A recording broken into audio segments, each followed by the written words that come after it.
Alright, ladies and gents, as ever, my name is Shane, that's Shane's Games, and tonight we're going to be playing Ace Attorney Investigations Miles Edgeworth, originally for the DS, but we are playing the Android remaster. This won't be our first time playing, so if you want to see how we got to where we are tonight, or check out some games I've played in the past, be them obscure, unusual, or nostalgic, feel free to check out my YouTube channel. But for tonight, we will go ahead and get into the game. Let me get caught up with chat real quick. Yes, Lee, my phone has been vibrating right there. I apologize. I set it on something soft. Hopefully that'll help settle it down a little bit. Relentlessly, not to be not safe for work, but I like to hold Francesca's hand. Whew, get spicy in here. Go with the feeling, though. I think that's the correct way to go. Warden, you got a buddy to start playing the Journey Down. That is so awesome. I hope they continue to enjoy it. That was a really charming series. That really was. I enjoyed the heck out of that. Yeah, I was really surprised by the Paper Mario remake as well, but that's a good surprise. That is a wonderful thing to get to a new audience right there. All right, so as we left off, we are investigating a murder on an airplane that happened while the airplane was in the air. We have a lead suspect, but I have my suspicions that it may be a frame job. So we are going to continue investigating right now. Let's see, March 12th, 2:52 p.m. Flight I-390 lower deck cargo hold. But BlackRock, you never played it before, so now you get to try it. It is one of my favorite RPGs of all time. I hope you have an amazing time with it. She does have two hands. You know, she can share. Sharing might be a thing. Wow, so this is the cargo hold, huh? As he takes off running. It's so big! Like a kid in a candy store here. This plane is a special model. It has both a super large cargo hold and ultra luxurious first class seating. So, is this the real scene of the murder? There's certainly a high probability of that, which is why we're here, correct? Okay, let's get investigating, sir!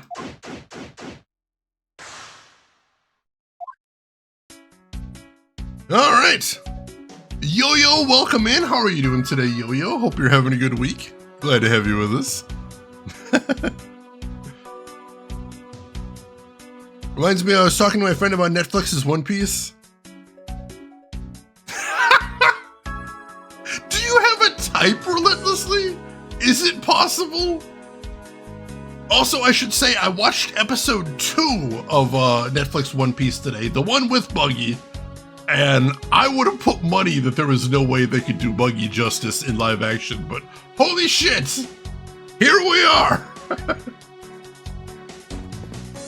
Alright, so, let's see what we got down here. All sorts of boxes are piled up here. This one says flammable. This one says pharmaceuticals. This one says for exorcism use only. Just what kind of operation is this airline running? That's actually an excellent question. I kind of want the answer to that after knowing that. Or is that going to the phase? It seems like it might be bound for their place. Thank you for the cloud emotes, everyone. Yes, they greenlit live action One Piece Season 2, and the lead producer of the show said that doing Chopper is going to be, quote, difficult, which is what I'm here for. This is hilarious to me. Relentlessly, we're just lightning living in a piece of meat, and we're just here for the ride. That's basically all it is. Yeah, so far I've been enjoying it. Let's see, Arthur Cross, the Buggy makeup could have been better. I think, like, the whole thing is the show seems to be doing things a little bit more grounded and a little bit darker. So, like, I feel if they did the Buggy makeup more literal, I feel like that would have made him a little too cartoonish for what they were going for there. Like, they clearly made a decision to not make him a cartoon character, which I think worked really well the way they did that. LTG, I'm hoping for an Abomination. I want him to be a literal, actual Chuck E. Cheese robot.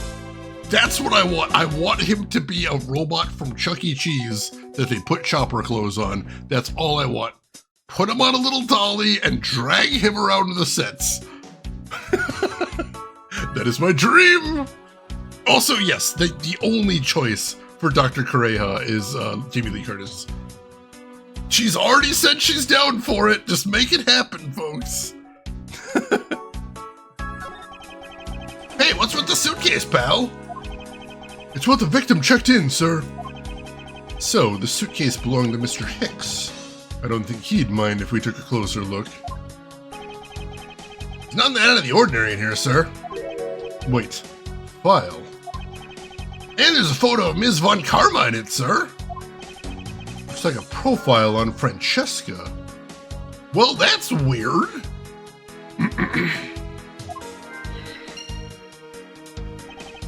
Why would Mr. Hicks have had a file on her? It's an excellent question. Tony Chopper will be played by an actual literal reindeer. That's fair, Malkill. That is fair. I'm sorry for that. But, that's understandable. I haven't gotten to the Mihawk episode yet. I've only seen the first two. But I've seen the guy in the costume. He does look pretty solid. Let's see. Yeah, Jamie Lee Curtis, it turns out, is a fan of One Piece. Also a fan of Street Fighter, which is awesome. Like, she's just a nerd. She's just a nerd that's friggin' amazing. Alright, let's see what else we got here. Holy suitcases, Mr. Edgeworth! It's like an all-you-can-use suitcase fair! These must be all the leftover ones they couldn't sell. The ones the company is planning to dispose of after the flight is over. This paint job is really cool, don't you think? Practically screams artsy. Oh, why not purchase one then? I'm sure it'll bring you much happiness. You think so? Maybe I will. Let's see. $1,200! I think I'll pass. And Miss Tenero wonders why they don't sell. You need 2 jobs just to buy one. Definitely looks like one is missing. What is this brittle substance I'm stepping on? Bunch of glass fragments? Ooh, I think I know where those are from. Interesting. Yeah, so far from what I've seen, it's been just impossibly good casting decisions, which is exciting. It's hard to tell in black and white medium Gamaguma, most definitely. I feel like there's a lot more usage you could get out of a portable gaming system than in a hideous suitcase, though, LTG. Alright, let's see what else we got in here. I didn't know this plane was capable of carrying such large pieces of cargo. This thing is as tall as 2 of you on top of each other, sir! It'd probably take 20 of you to cover the entire surface of this monstrosity. What, really? Yeah, I guess that sounds about right. There's really no need to take that throwaway estimate seriously, Detective. What if this hideous suitcase was a portable gaming system? We're getting into N-Gage territory at that point. That is a wonderful thing, relentlessly. Like, it's just... How did it work? They took a project that shouldn't have worked, and so far, it's working. I'm amazed, but I'm pleased. I really am. Like, I actually gasped the first time we saw Alvida in episode 1.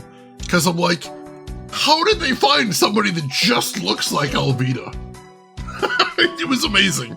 That is stunning casting. Alvida was so perfect, I was mad. It's like, how do they even find somebody that looks that perfect? Holy shit. It's absurd. Keeping track of this many pieces of cargo must be very taxing on the cargo crew. This sure brings back memories of when I worked as a part-time mover, sir. By the look in his eyes, he's waiting for me to ask about the rest of the story. But no matter how he pours on the puppy eyes, I have no intention of doing so. Edgeworth has been down that road. He does not care to go down again. Oh yeah, I don't know how they're gonna pull off anything that happens in the future at this point. Like, there's so many things where you just... I feel like the live action One Piece is going to end for budgetary reasons. Period. End of story. Like, what's gonna happen is they're gonna submit their budget proposal for one season to Netflix, and they're just gonna go, no. No, I'm sorry, you want to do an entire arc underwater where every character is a fish person? No. No, we're not doing that. I'm sorry, one of your wait, 3 of your characters are entirely CG at all times, and they're going to be in every episode? No, I think not.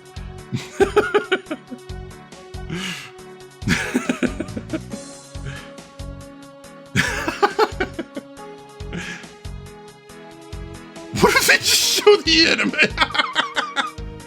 That's probably what they'd have to do. It's one episode, it's 5 seconds long, and it's just a piece of cardboard that somebody wrote on it. Go watch the anime now. Here's the episode you pick up at. That's it. That's all. That's how it ends. And now you start watching the anime. Oh, I just love pushing buttons on elevators and crosswalk signals. Here, you should give it a try, sir. Go on, push it. The elevator is currently stopped on the first floor, detective. It can't move. Oh, yeah. Guess nothing would happen if you pushed it now. Well, nothing would happen normally anyway without the special key card. Both the door to the attendance room and the elevator's control panels require a key card, which makes it impossible for a passenger to come down here. It's just stick figures running around. They turn it into a puppet show after season 4 or 5. Frankie, post-time skip Frankie exists entirely off screen. Isn't it weird how every time they're talking to Frankie, Frankie's standing behind something? So you can't see anything but like top of his head? That's so weird. It's so strange.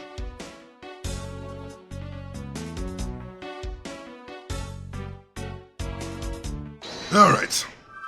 Do I have any logic I can use here?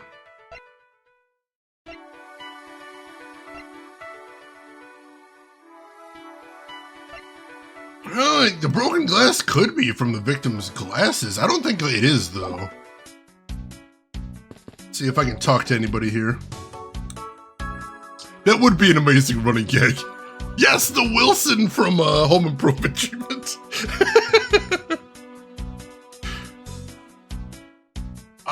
God, I don't even know what they're gonna do. There's so many characters. Like, every arc has, like, one character. Like, what are they gonna do?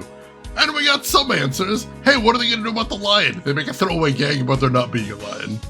So we know that at least. I mean, I think Big Mom, they probably answered with Garp. Because if you notice, they did cast a guy for Garp. And the guy they cast to play Garp is not, in fact, 10 feet tall. And it works. I wasn't bothered by the fact that Garp wasn't 10 feet tall, so I think that's gonna be okay. Have you noticed anything strange happening around here? No, sir, I haven't noticed a thing. Not sure that he meant to sound so oblivious. Yeah, basically, anytime I think about future arcs of One Piece, I'm like, at some point this is going to stop being feasible, but like, I definitely want to see them attempt it, is all I'm saying.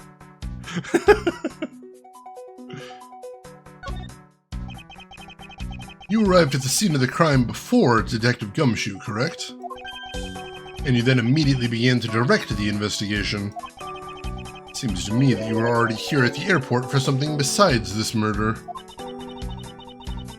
Yes, I was.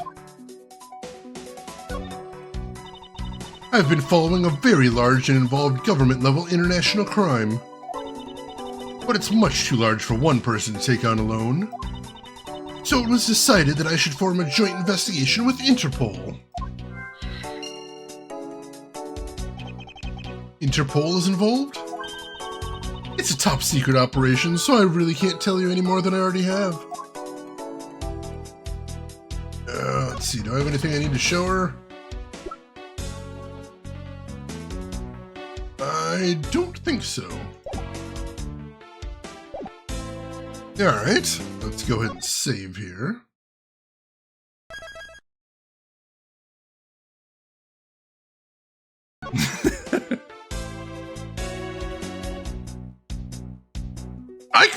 I could see them getting to Reverse Mountain and just being like, that's it, we're done.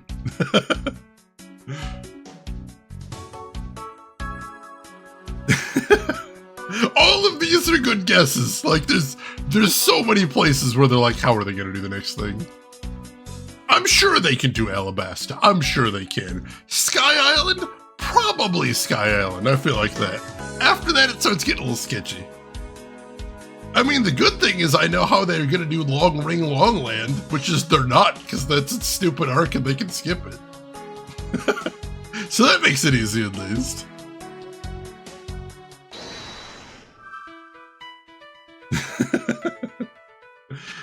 Let's see. Hey, Jay Melman. Good news from the hospital? Oh, excellent. Congratulations. Cyberpunk 2077, I plan to play it, but off stream. But I would like to play it. It looks very good. Alright, so what happens if I connect the profile on Francesca to the Interpol case?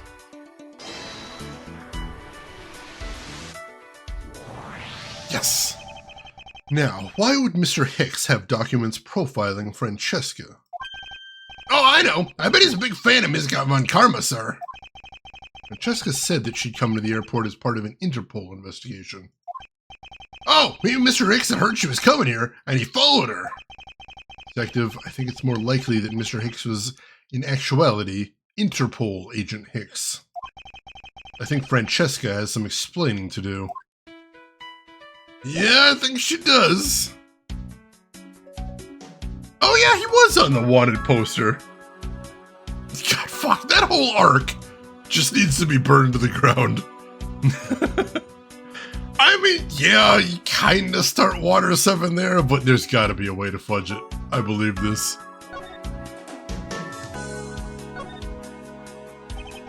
You came to this airport to rendezvous with the victim, didn't you? Nonsense! What are you talking about? We found a profile detailing information about you in the victim's luggage. I suppose it was prepared for him so that he could recognize you when he landed. Which makes him not Mr. Hicks, but rather Interpol Agent Hicks. Isn't that correct? I should have known you'd figure it out, Miles. But it looks like they got to him first. So you really did come here to receive an Interpol agent then? Yes. Agent Hicks was on the trail of a very large international smuggling ring. He went undercover to investigate this crime.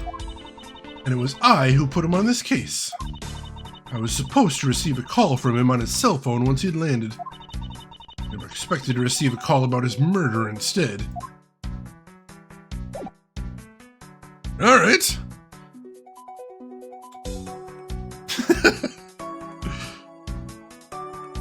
I mean, I want to see the costume, of course, but they can put that in a commercial. Or need to actually adapt the arc. Alright. So, let's see, there's one other thing I wanted to try from the logic. Which is, let's try connecting the glass shards and the broken glasses. I don't think this is it, but we should try.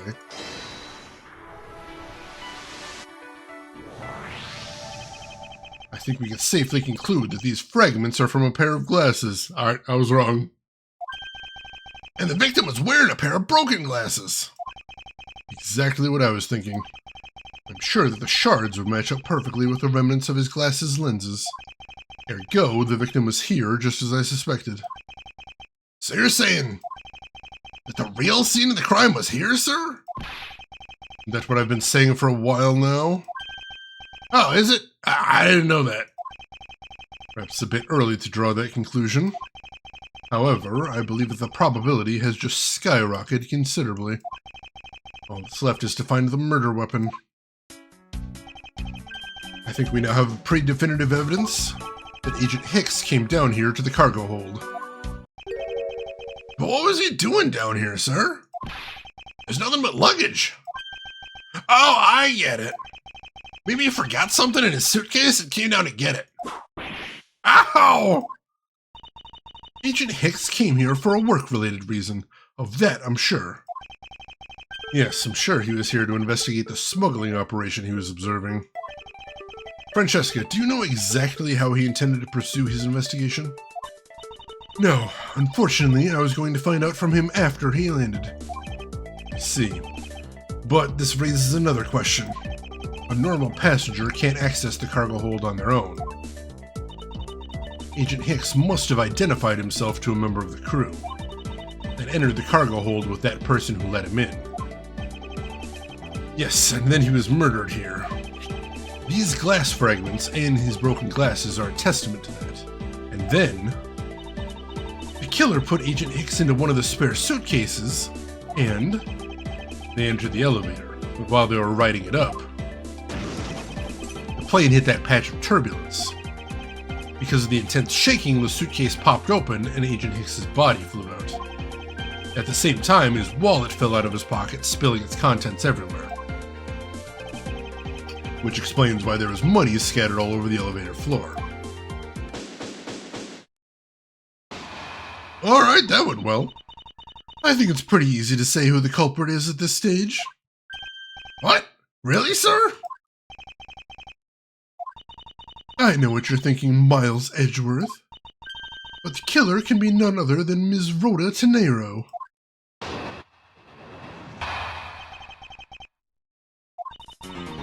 Alright, time to see if we can find any holes in her theory, because I don't think she's correct. I don't think she is. Filming is delayed by 8 months for a knocking to go the fro. Oh god. Maybe he was here for smooching related reasons. Scandalous.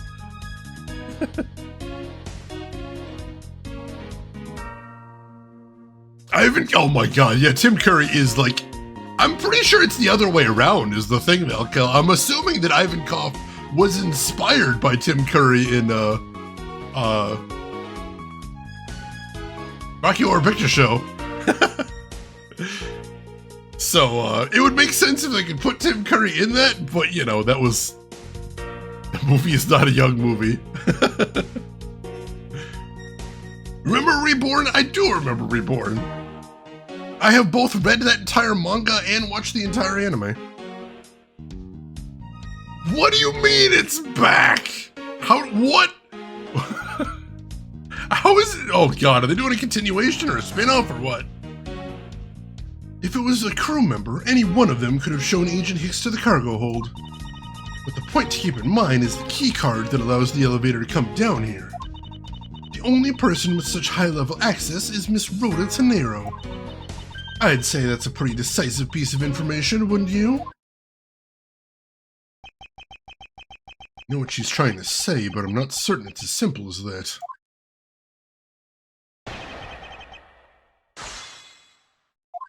Alright. Let me take a quick look at what evidence we've got. So in case anybody's curious, we have the prosecutor's badge. We have the travel wallet. Crime scene notes. Copy of Sky magazine. A photo of Mr. Hicks. Mr. Hicks's missing cell phone. The Mr. iFly piggy bank. Some grape juice footprints. Information about the refuel in Zhengfa. Miss Mealy's testimony. The iFly suitcase. A bloody cloth. And the receipt for the suitcase.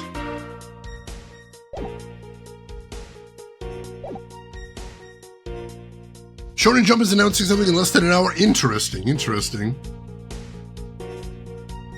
I feel like that's going to be one of the big things for Brooke, is just making sure they have the laugh down. That's so important.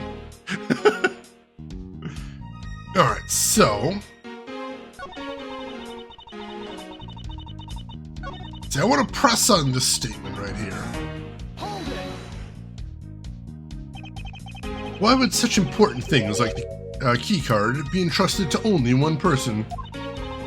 According to Cammy Meal, Rotatonero is in charge of most of the important stuff. And what exactly is Ms. Meal in charge of? Chatting it up with that foolish captain, apparently. She was being so foolishly foolish that I didn't want to ask her what her other duties were. Ah! I understand how you feel, but whipping me for just now was uncalled for. In the end, the only one who could have let Agent Hicks into the hole was Rotatonero.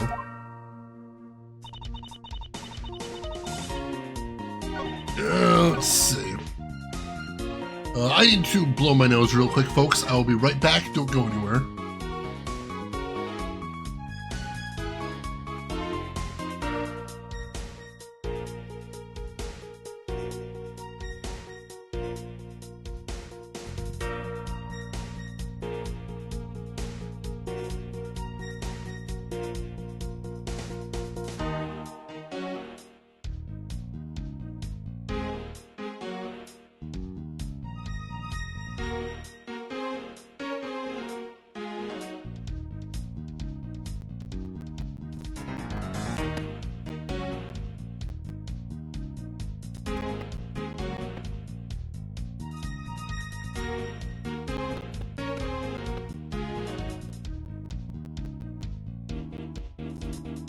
Arthur Cross, I don't know, like, I wasn't a huge fan of the way that the Soul Eater anime ended, but I wasn't a huge fan of the way the Soul Eater manga ended anyway. So for me, it's kind of a catch-22. I just wanted to be a biology class skeleton and put on some wheels. They gotta cut that budget somewhere. Alright.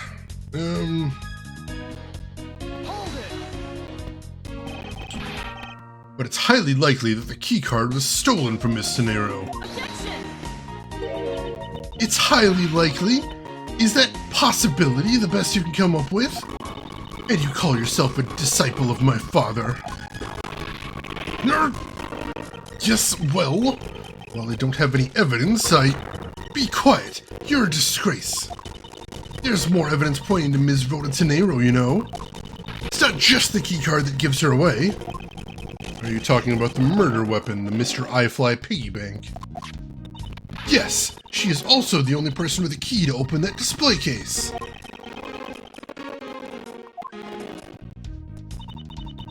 I mean, true, that is a big problem. We got some crunch? Thank you for letting me know, folks. Never read the Soul Eater manga, so I have no clue. There is some cool stuff left to be adapted that they didn't do in the anime, so, like, there's definitely room for some more cool stuff to happen, but, like, the final battle that ends it was not very good, in my opinion. It's nice seeing Edgeworth get the whip for once. That is very satisfying.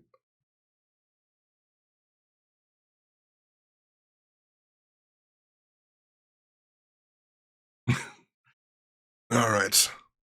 Hopefully we're good now.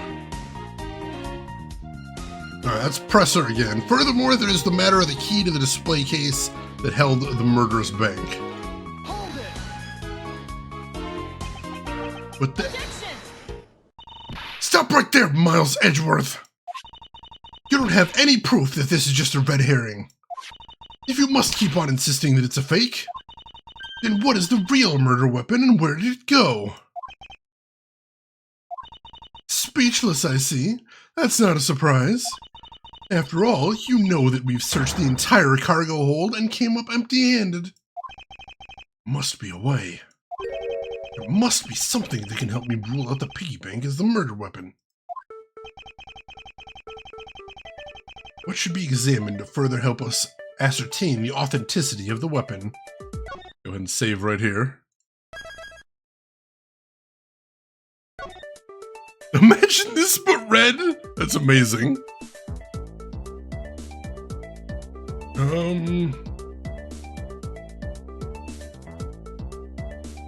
The body, right? Francesca, I think you were too quick to jump to your conclusions. Oh, was I? Yes, we don't even have the autopsy results back yet. How can I not say that you made a snap judgment when you have yet to even see if the wound on Agent Hicks' head is consistent with the murder weapon.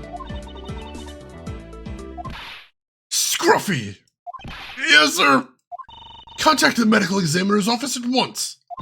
I wish to hear the results of Agent Hicks's autopsy. Yes, sir!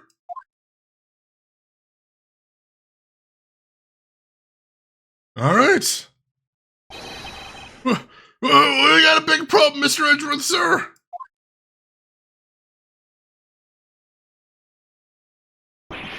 What is it, Detective?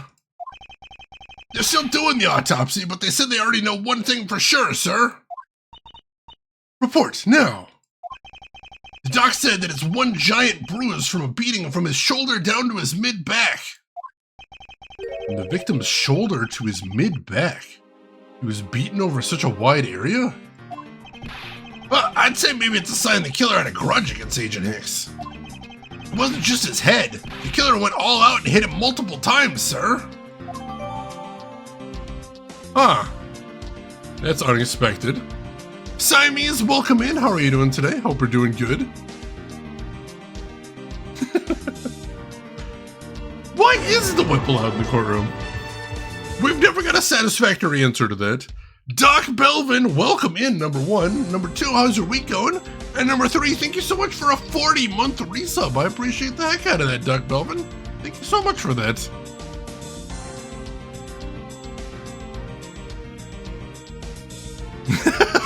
That's true, Arthur Cross. That is a downside.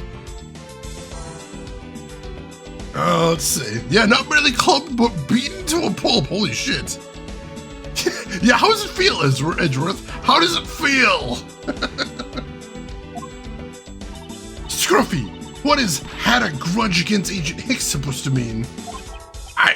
Well, that's,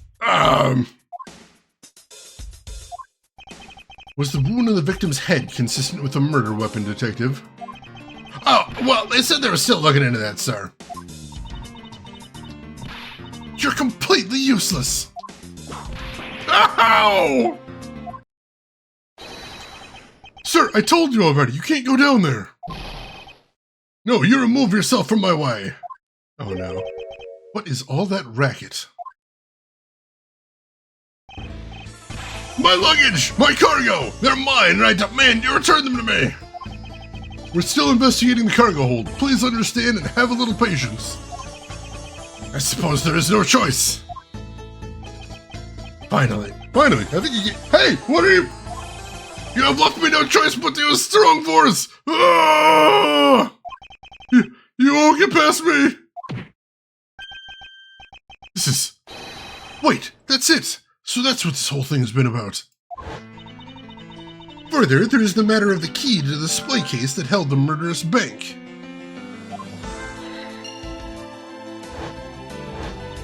After all, you know that we've searched the entire cargo hold and came up empty-handed. The doc said that it's one giant bruise from a beating from his shoulder down to his mid-back.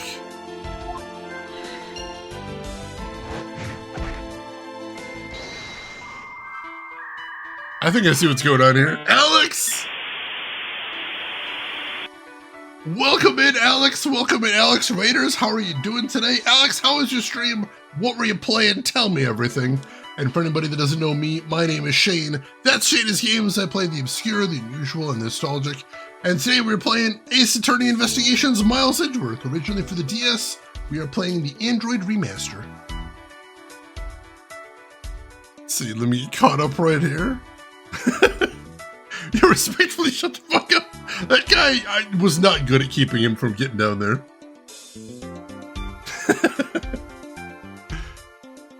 Let's see, multiplayer day today. I will say though, I finished Kathy Rain yesterday. Yes, that one is on my list of games that I want to play. Did you play the original or the remaster that came out this year? I'm curious. Alright, so let's see.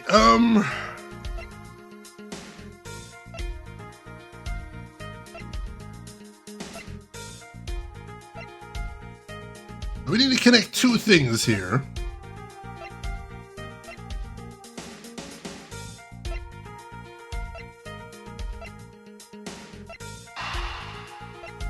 Let's try connecting these two. Oh gee, I wish I got the remaster though. Oh god, that's a good warning, Alex. I appreciate you letting us know. Kendra, welcome in. You've been blessed by the forbidden Kendra. Oh god, that is an interesting emote right there. Welcome in, Kendra. How are you doing today? That is actually a really impressive animated emote. Holy crap.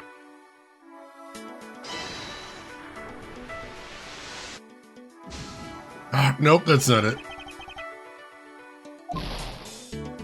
Alright,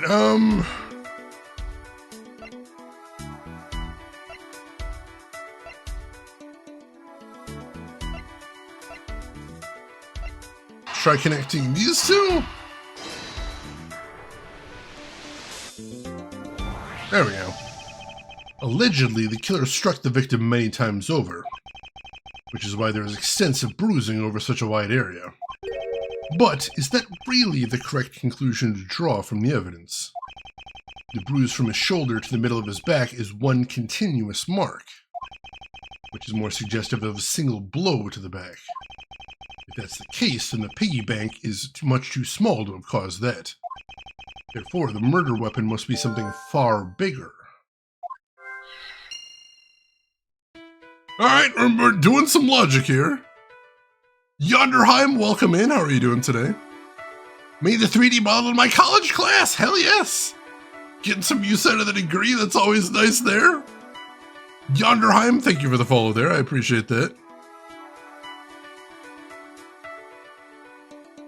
Ooh, lots of cool stuff. I'm curious to hear about the updates to Exoprimal there. And Kendra, thank you for the follow as well. I appreciate that.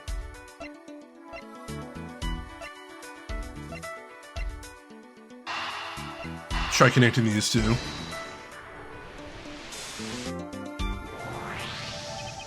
We're looking for a rather large weapon. You'd think it would stick out.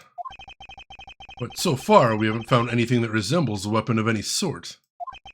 Perhaps, just perhaps, it's something we all overlooked from the very beginning. Because normally, it's too impossibly big to be taken into consideration. What was that all about? Was he trying to jump his way down here? Francesca. What do you want? I found it, Francesca. I found the real murder weapon. You did? He really jumped! We didn't realize it until now, but the answer has been right in front of us this whole time. He might be hurt! We should go check up on him, sirs! There's that pompous attitude of yours again. You should learn to drop that habit. This coming from a prosecutor with a habit of whipping everyone she comes across. Anyway, if you really are a prosecutor, then you'll back yourself up with evidence. You two aren't listening at all, are you? Come on then, show me this real murder weapon you speak of. This is the real murder weapon.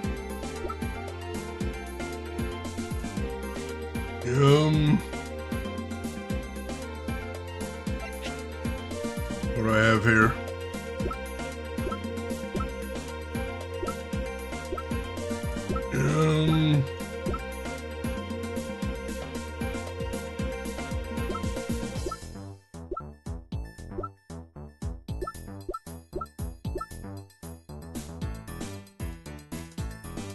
Take that! I have concluded that this is the real weapon, I suppose. What is that supposed to mean, you fool? That was practice just now for when I would show you the real murder weapon. Why don't we add practice whippings to your routine as well? That was not it. I mean, I know what they want me. I know what the murder weapon is. I just don't know what I can show.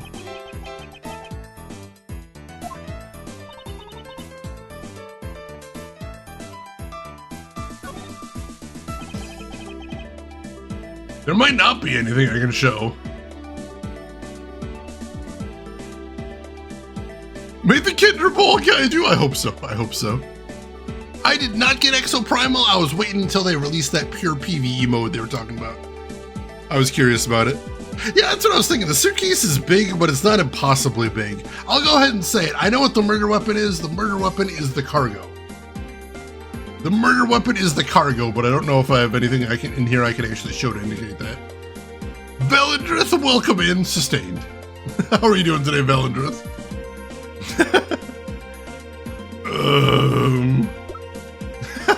I mean, I don't know for a fact, but I'm pretty sure that's what we got.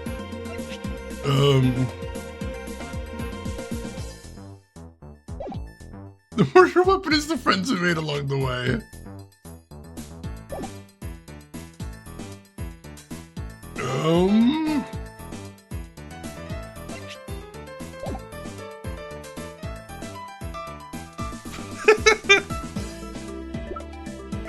Yeah, I don't know what I can actually present to show what that's the murder weapon.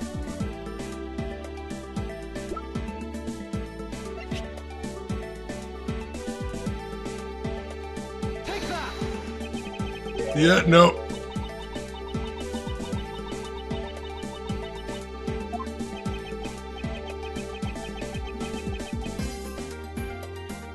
Agent Hicks was placed into the suitcase alive. And it was while he was in here that he was beaten in the head. Ah! Wonder if you would die if I whipped you from head to toe right now. What are you thinking, woman? Of course I would. Can I say there is no evidence?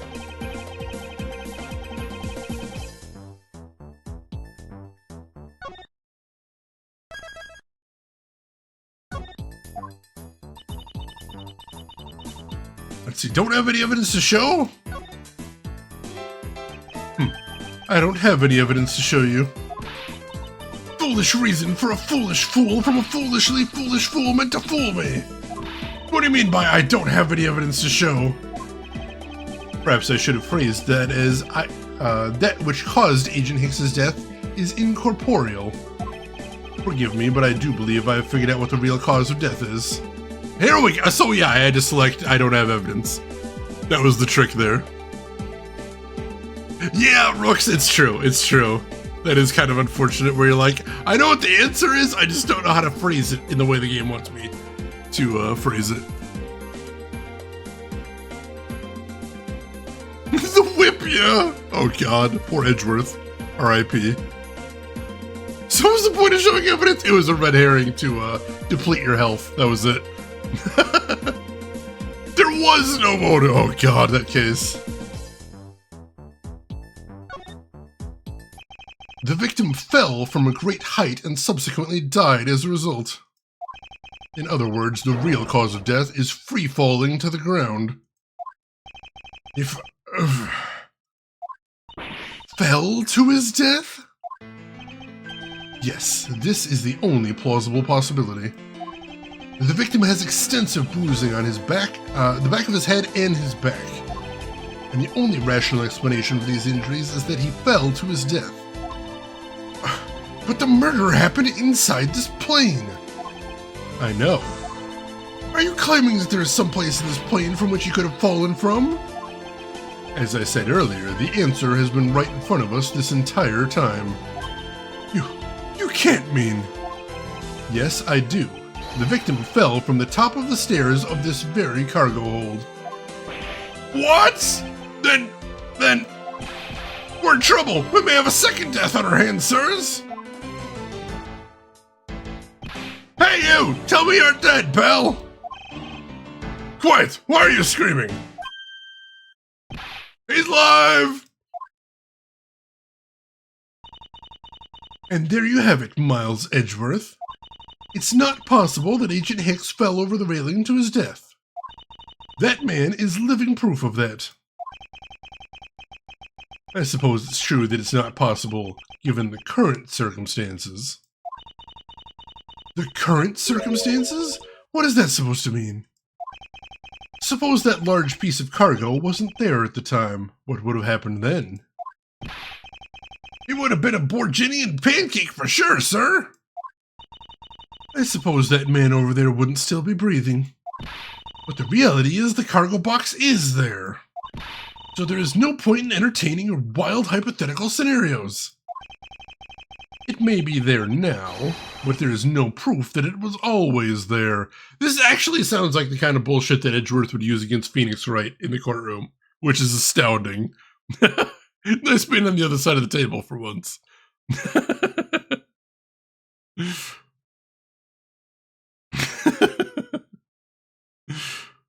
I can only imagine the kids playing this game while pressing the evidence button going, what the heck am I supposed to show? That was exactly what I was doing there. I'm like, what do they want me to show here?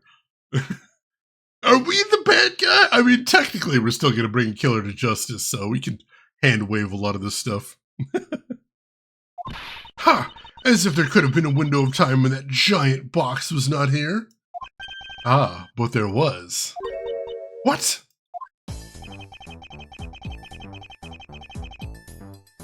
I know exactly what we're using here.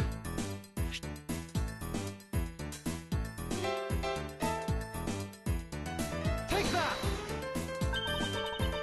You refueled in the Republic of Zhengfa?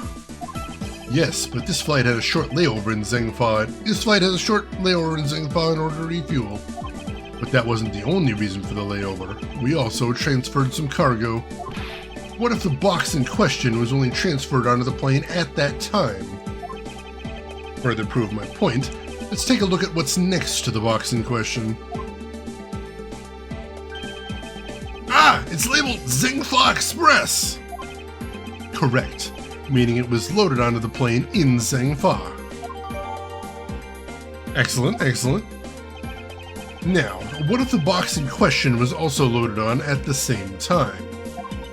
It would mean that the box was not here in the cargo hold during the Europe Zhengfa leg of the flight, making a clear drop from which Agent Hicks could have fallen to his death entirely possible. Ah, but your theory is still very far-fetched. Then allow me a chance to prove how very likely my scenario is. First order of business will be to examine that piece of cargo in more detail. Alright, made progress there, that's good. Go ahead and save again. What's in the box? Come on!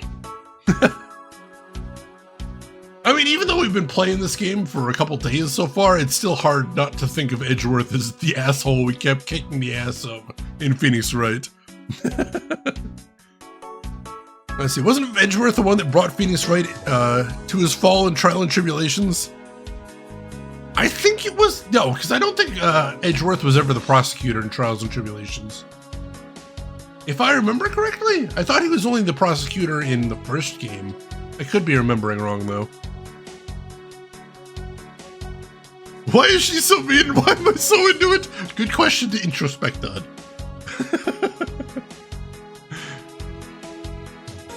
Yeah, there's flammable and there's highly flammable, just to really ram it home there. Oh, yeah, Edgeworth was briefly a prosecutor in a flashback case in that one, that's true. Forgot about that. This is a rather large piece of cargo. There's a tag on it, sir. Let's see. Aleph Red Statue. Never heard of it. Nor I, but all I care about is if we can prove it wasn't here at the time of the crime. Let's get investigating, sir. Oh, God. Yeah, it's sort of a tradition in the first 3 Phoenix Wright games that the final case has like one trap in it that if you choose, you get a bad ending. I've been able to avoid those so far, thankfully.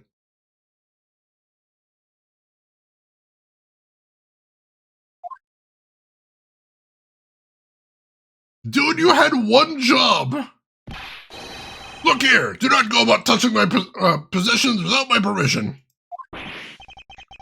Ah, don't rush up on me like that, pal! So this belongs to Mr. LeBlanc, does it? I should see what else I can find out from him. Oh good, we get to talk to LeBlanc again, my favorite.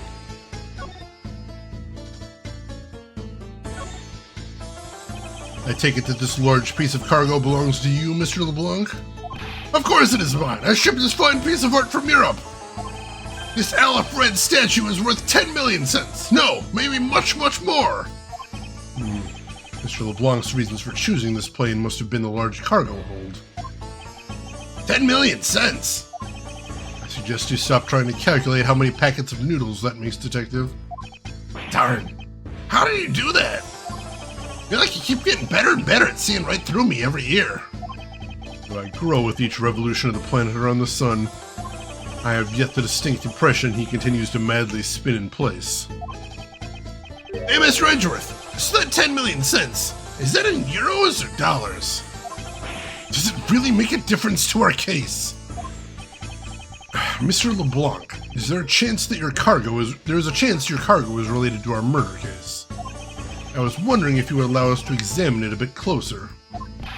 It is a very valuable piece of art, so no, there will be no touching.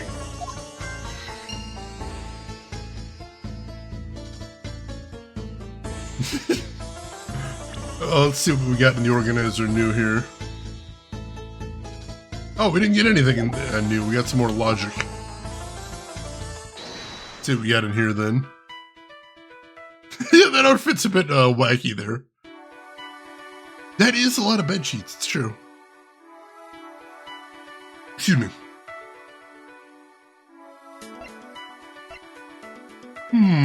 I wonder.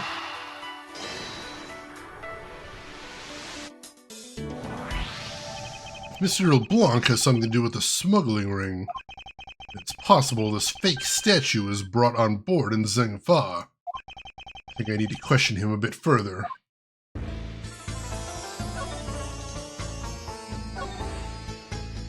About your statue, Mr. LeBlanc. I wonder if it might be a fake. What? How dare you say my art is fake? I suspect that your statue might be the target of an international smuggling ring. Don't say such fantastical things! Those thieves would not dare! I have the certification of my cargo right here! Do you mean the cargo certification document? Mr. Zinc LeBlanc, why didn't you say so earlier? Please show it to us at once!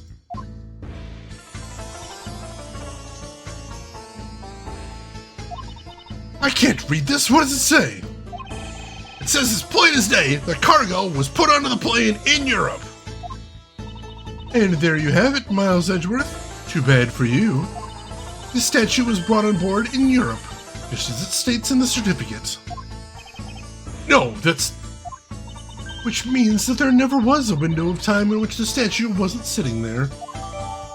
Oh, that's bad. I respectfully disagree. We can't discount the theory until I see the statue for myself. Then you can have your wish. Look at it yourself and see I'm right. I know I've seen this somewhere before. This is the Aleph Red? Gives us such a feeling of art. I can practically smell it. This statue has a high amount of historic value. After it was unveiled at a museum in Europe, I brought it here to this country to exhibit it. I believe a closer look is warranted here. Yeah, let's see what we got here. So this is the infamous Aleph Red statue. What is it, Mr. Edgeworth? Did you find something? There's something wrong with this picture. We should examine it in more detail. Let's check the organizer here. Ah! I think I see the problem immediately. I was wondering about that. Are these eyes made of some sort of gem? That's a real nice shade of orange. For a second, I couldn't even tell they were jewels. Oh, but they kind of remind me of the eyes of this stray cat that lives near my house. The eye is supposed to be that color. Is it possible the statue is a fake? Statue's a fake. What else? What else can we see here? Actually, we've got a deduce thing up. Is this spot somehow connected to any of his evidence? Yes, it is. Eureka! Eureka! The eyes are wrong! It's true! I was wondering, I'm like, why do they call it the red when there's no red on it? Oh, there's supposed to be.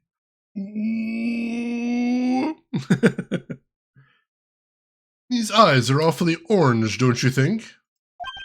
Yeah, and pretty. They remind me of sunsets when I was in grade school, sir. Don't think you see what I'm talking about. No, I do, but it's really like the color of the sun when it's setting, sir. Ah, the memories. I remember standing out in that field, spinning with my arms out till I don't care about sunsets. Focus, detective. What color are the eyes in this photo? Huh? Ah! Sir, they're red! As I thought, this statue is a fake. Mr. LeBlanc. What do you want? Do you not know I am a busy man? I allow you 2 seconds for your answer. The Aleph Red. I suppose this is your pride and joy, is it not? It is the biggest trophy on this European trip. Do you know why I wanted to possess this statue? The trigger started 17 years ago. Better grab a chair, sir. Sounds like this is going to be a long story. Mr. LeBlanc, I regret to inform you, and you have my heartfelt sympathy, but... What is that? Sympathy? For what? You'll see. I'd like you to compare the eyes. That large fellow there has very bright and pretty eyes compared to you. I wasn't talking about the two of us. I meant the eyes of the statue in front of us and the ones in this photo. Why the sudden yelling? Now then. Oh. It is a photo of the statue on display at that museum in Europe. Ah! Now, do you see, Mr. LeBlanc? The statue before us is a fake. Ah! A fake! I love that animation. I believe that even further examination will be required. Now that we've confirmed that this is indeed a fake. There must be some sort of proof that this was brought on board in Zhengfa. I will present to you evidence that will resolve the remaining contradiction. Let me get caught up here. Eureka is a goofy catchphrase. I enjoy it though. Whose eyes these eyes? Let's see. The meltdown animations are always hilarious. I love those things. We blinded him with science. Alright, what else is there to see here?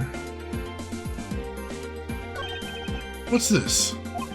Statue looks like it's stepping all over its neighbor's cloth cover. Kind of resembles its owner's attitude in a sense. You, what did you say now? Furthermore, my clothing's hem is not being stepped on by anyone. It is too expensive for me to allow that to happen. Please forgive the trespass of my subordinate. Why should I forgive the trespasses? Unless it is an expensive dress, you keep it. Huh. Alright, we're gonna save right there, but I think that's actually the piece of evidence we were looking for.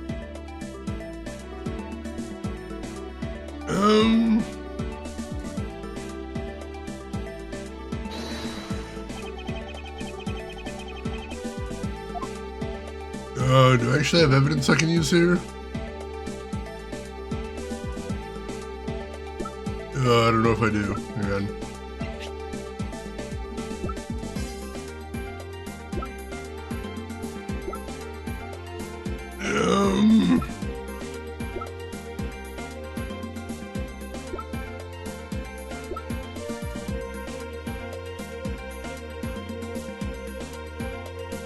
Ah, yes. There we go.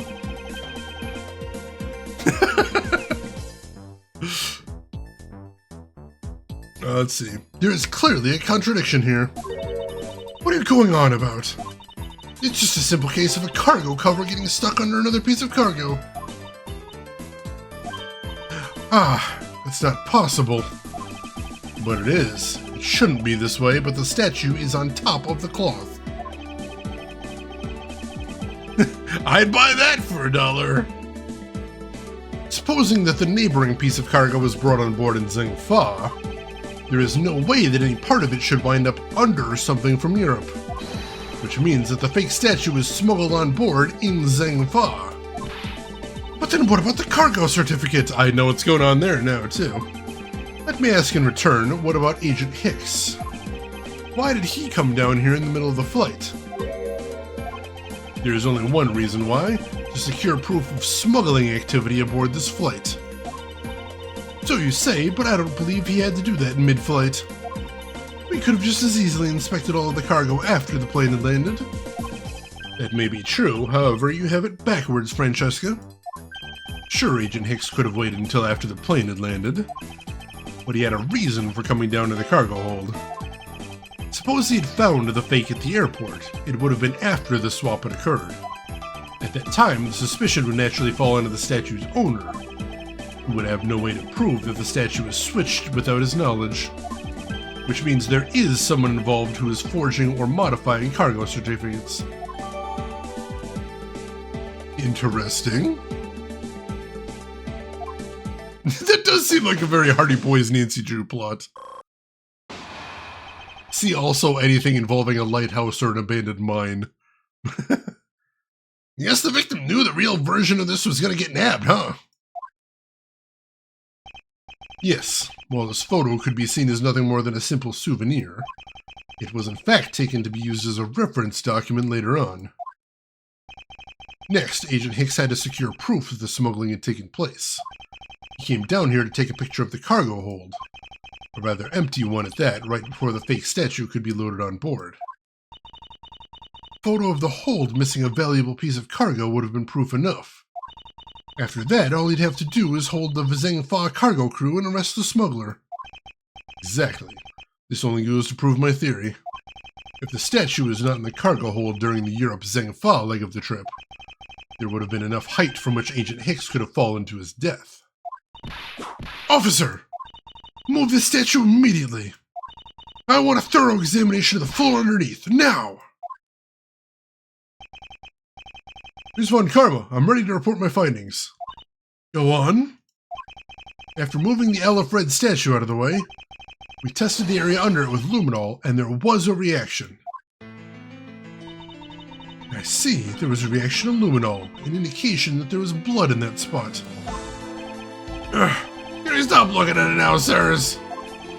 It seemed that my deductions were correct after all. I suppose it would appear that way. The culprit cleaned the blood up well. And how do you think the killer did that? Using this.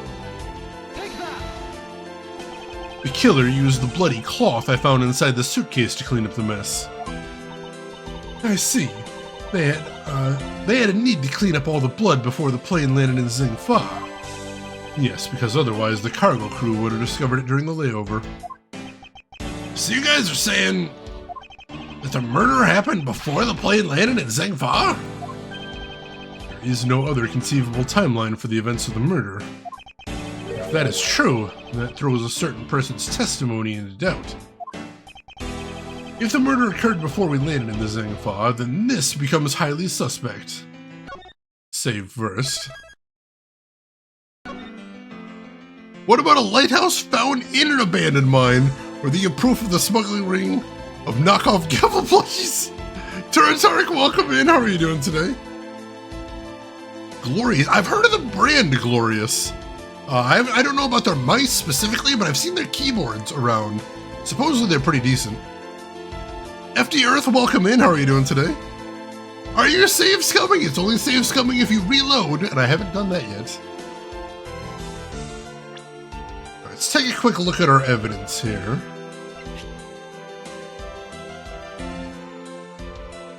Aha! There's our answer right here.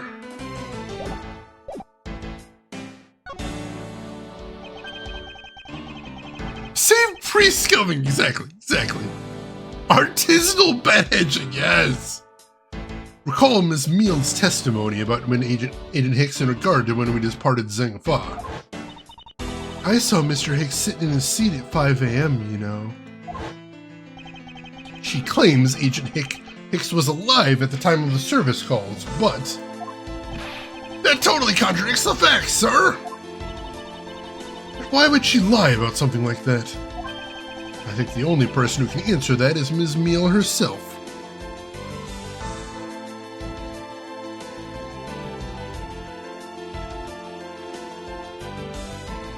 I appreciate in retrospect how it completely undermines me every time I do that. Because I've noticed that on these Phoenix Wright games, I'm always like, ha, I know the answer now exactly. I'm going to save real quick, though. It kind of deflates it a little bit. To be continued immediately. In fact, go ahead and save there. March 12th, 3:35 p.m., Flight I-390 lower deck cargo hold. Ms. Meal. Ms. Meal! Huh? Do you recall what you said earlier about when you answered some service calls as we were departing from Zhengfa? Huh? You said that Mr. Hicks was sitting in his seat at that time. However, that is simply not possible, as Mr. Hicks was dead long before we ever touched down in Zhengfa. Oh? Miss Cammy Meal. Maybe I didn't see what I thought I did. No one could make a mistake so large, Miss Meal. But I make that kind of boo-boo all the time. This is going nowhere. There must be a better way of resolving this contradiction. Very well, Miss Meal, if you please, tell me about your alibi during the time span. From just before we were to land at 3 a.m. and 6 a.m. when the body was found. Are you telling me I'm a suspect, Mr. Edgeworth? Yeah, prime suspect as a matter of fact. Oh, yeah. From 3 to 4, I was, in the flight attendant's room all by my lonesome self. Oh, yeah. And from 5 to 6, I was, in the flight attendant's room all by my lonesome self. What's a man supposed to react to a testimony like that? Miss Meal, wake up! Ah! Yeah. She fell asleep again. Like the only way I'm going to be able to wake her up is by pressing her.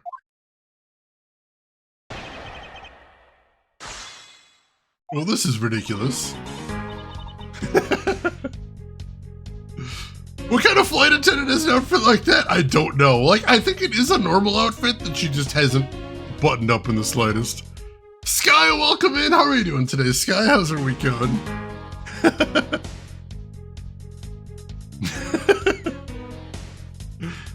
She big yippee. Alright,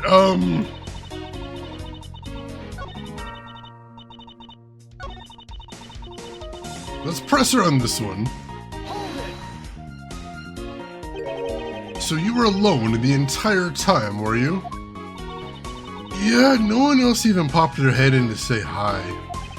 Oh, well, I think a contradiction has popped in to say hi. What should I do? Should I raise an objection? Yes.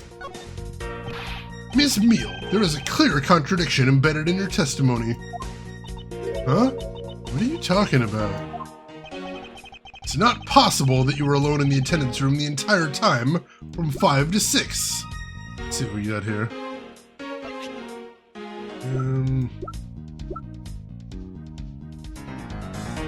Aha! There we go. Take that.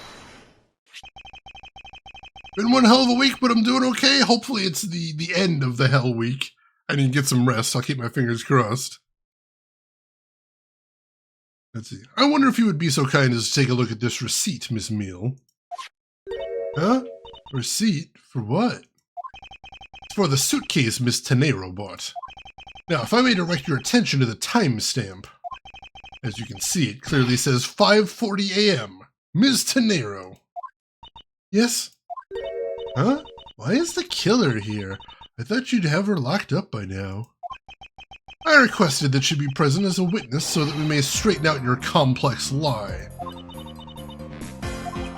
Now then, Ms. Tenero, between the hours of 5 and 6 a.m., you took a trip from first class down to the first floor in-flight shop, correct? Yes, I went to the shop to buy a suitcase. After which, I went straight to the attendance room to drop it off. And did you see Ms. Meal there at the time? No. So, Ms. Meal, where were you really between the hours of 5 and 6 a.m.?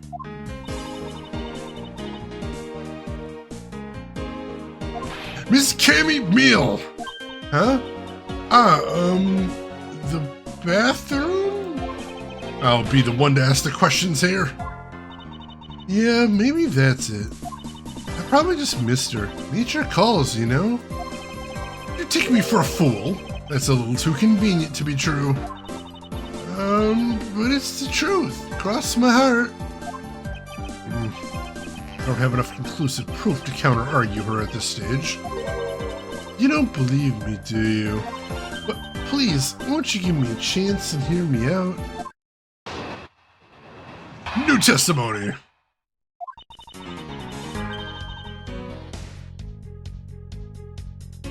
Sleeping liar, liar, pants on fire, basically.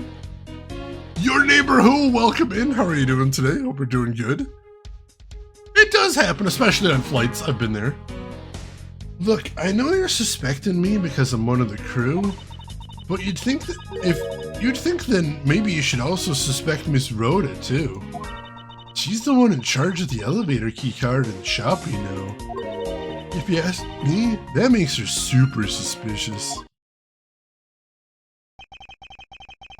Yep, chamomile. The tea that makes you sleepy. Makes sense. Please leave Miss Tenera out of this conversation. Only you are under suspicion for now. I don't get it. Why are you covering for Miss Rhoda all of a sudden? Oh, now I get it. Maybe you've got your eye on Miss Rhoda. Of course I'm keeping an eye on her. Can't very well let her escape, can I? Never mind. But you want to know something? Miss Rhoda actually kind of let... I have absolutely no interest in people who can't appreciate my sense of design. Now is not the time for this sort of talk. Oh no, relentlessly, just to be safe. Try not to get caught up in any murder, locked room murder type scenarios. It's the only way. Alright,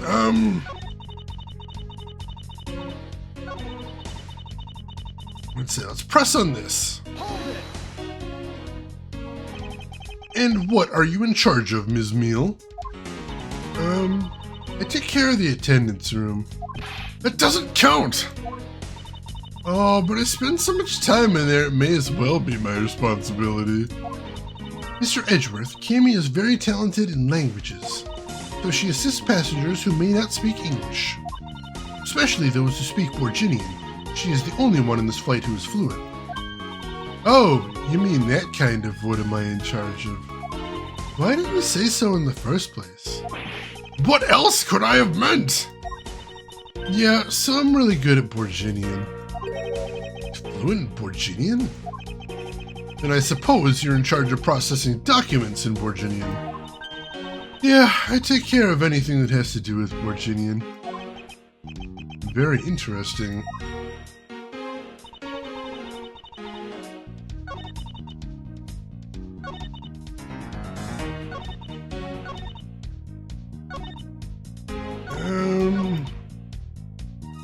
Let's see, I'm gonna save here.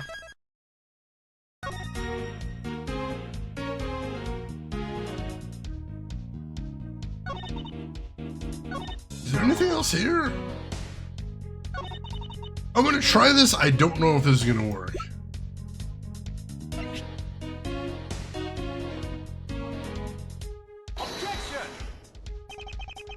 Nope, unfortunately no. Not, I think I know I have the right answer here, but it's not the right time. Not the right time for that answer. Stop whipping Edgeworth! Tengo sueño. I'm sleepy.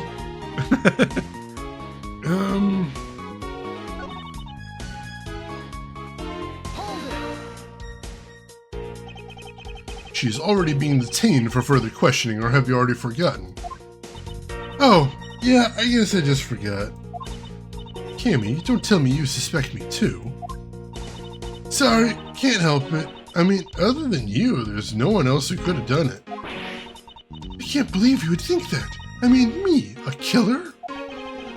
Ms. Meal, what do you mean now by no one else who could have done it? Hold it! Actually, your on-the-job behavior makes you super suspicious in my eyes. Huh? But why? Well, Miss Tenero is busy with the passengers and all of her other duties. You have a lot of free time on your hands, thus providing you with ample time to commit the crime. Objection! Miles Edgeworth, I demand that you cease and desist in this line of conjectural questioning. I won't allow you to bluff your way through this like a certain defense lawyer. But I do not honestly believe Miss Mealy does any work aboard this flight. Oh, that's not true, Mr. Edgeworth. Although, well... Alright, so here's where we need to present this.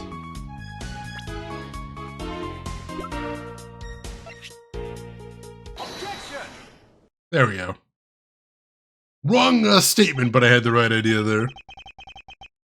Relentlessly, I'm kind of eeping myself, but I'm waiting for a package, but so I can't go to bed till it gets here. Hopefully it's something cool and worth the wait then.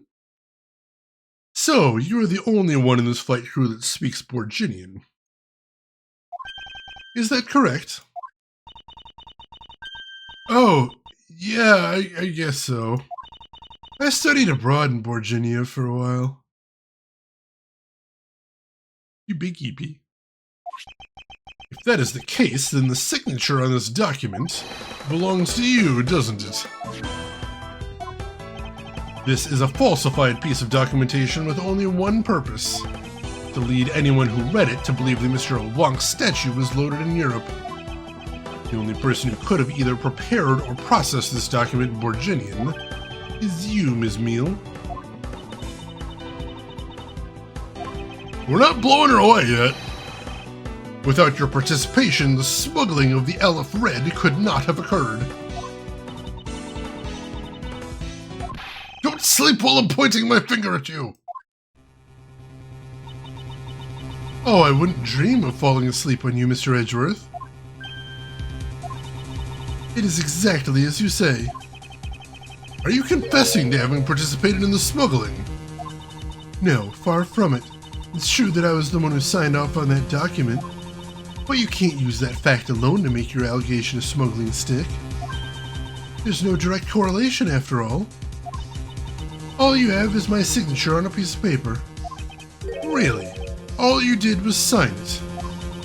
I neglected to check if the cargo had been loaded on the plane properly. So, sorry about that.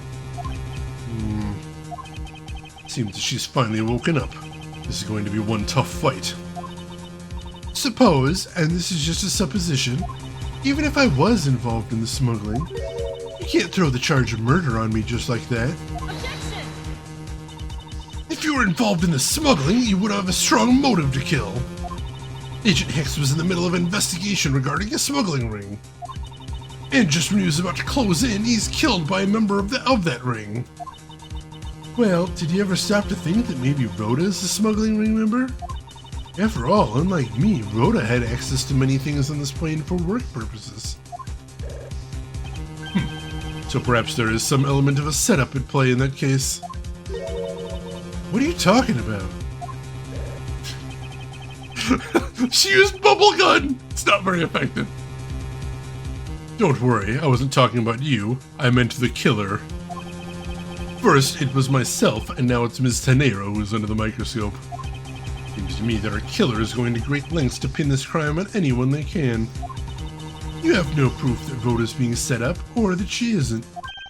Actually, I believe that she was indeed the intended target from the very beginning. I believe that the plan was to push all of the blame for the crime onto her. And this evidence will prove my suspicions. I'm going to save first, though. Yeah, she's actually blown soap bubbles. That is a really cute twist there. Let's see, hang on.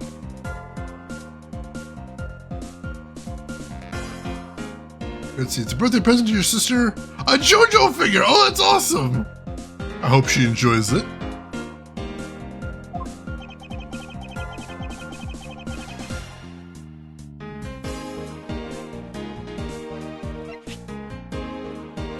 Take that. Oh, no, it's not it. Dang it.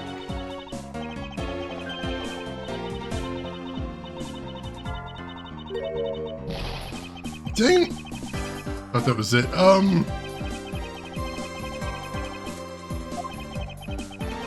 Oh, piece of evidence is unaccounted for?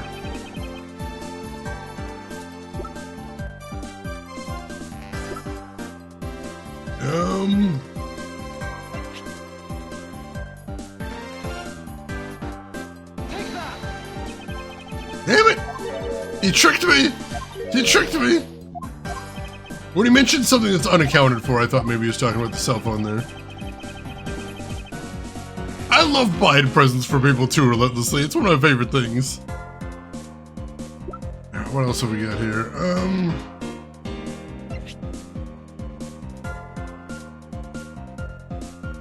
Take that.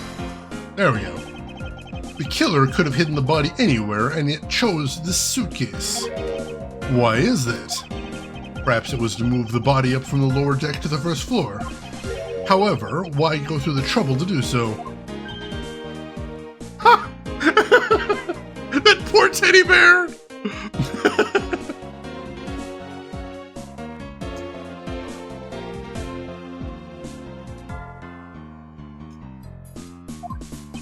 The only way all of these actions make sense is if the killer had wanted to frame Ms. Tenero for the murder. Ms. Tenero buys a suitcase on every flight she works on without fail. But should her suitcase be switched with the one containing the victim's body, that would put her in a very tight spot. Unfortunately for the killer, the turbulence put an end to that plan. There wasn't enough time to put the body back into the suitcase. Ergo, they made do with whoever was at hand, adapted their plan, and tried to frame me as I lay unconscious on the floor from the turbulence. The killer then went to hide the suitcase in the in-flight shop, and brought the piggy bank back to the elevator in order to fabricate a false weapon. A lot of work for a fruitless endeavor, wouldn't you agree? Sounds like the killer had a tough time too, huh? I mean, why did the killer need to frame someone that bad anyway? That is because of the special circumstances surrounding this particular case.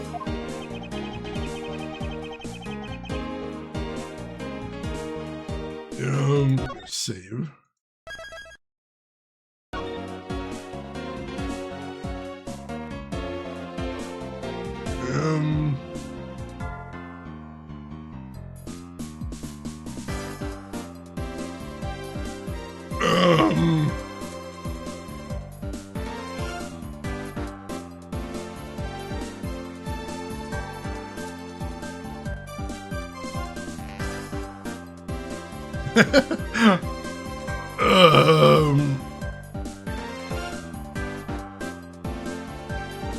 Good question.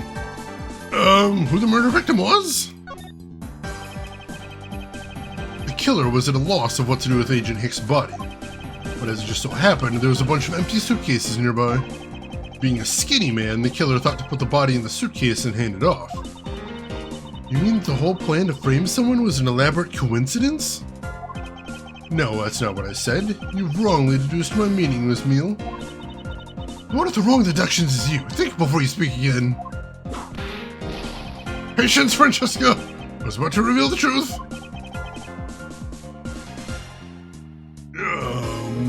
When the murder took place? Nope! Damn it!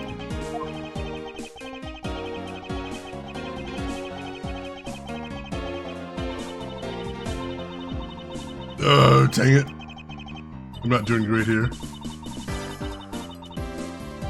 Oh, she's getting EP again!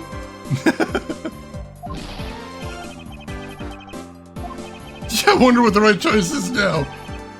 Process of elimination is a deduction skill. The special circumstance is simply that the murder took place on a plane mid-flight. No matter which country, customs is quite strict in this day and age. So, no matter what you do, the chance that the body will be found is very high. Therefore, there was no choice but to frame either Ms. Tenero or myself. In other words, the only one who fits within the boundaries of the criminal's movement is not Ms. Tenero or myself, but you, Miss Cammy Meal. Only you and you alone could be the killer. Brute force, best force! And... Are you done already? I was about to fall asleep again. Anyway, let's be honest here. You don't have anything on me other than a whole lot of circumstantial evidence. I can see the outline of how the murder occurred, but I have no definitive evidence. Isn't there a piece of evidence that's still unaccounted for? I hope he's not trying to trick me again here. Mentioning unaccounted for evidence again. Oh, we never found the cell phone. Take that! This music's incredible. I don't have any actual evidence. I thought not. But that's because it went missing and still is. Missing? What do you mean by that? In the complex puzzle that is this case, there was one piece I kept getting stuck on. And that is the victim's cell phone. Francesca, you were waiting at the airport for a phone call from Agent Hicks's cell phone. Or at least that's what you told me. That's right! But Agent Hicks's cell phone could not be found at the crime scene. You mean the killer took the phone with them? Precisely. I suspect that if we were to find that phone, it would lead us to the killer. Ha ha ha. Come on, get serious.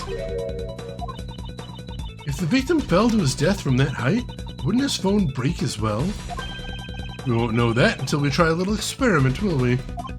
Francesca, I'd like to ask for your assistance. You know the victim's phone number, do you not? Of course I do.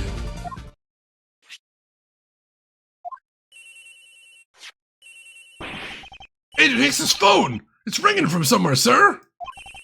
I hear it, Detective. Now where is it coming from?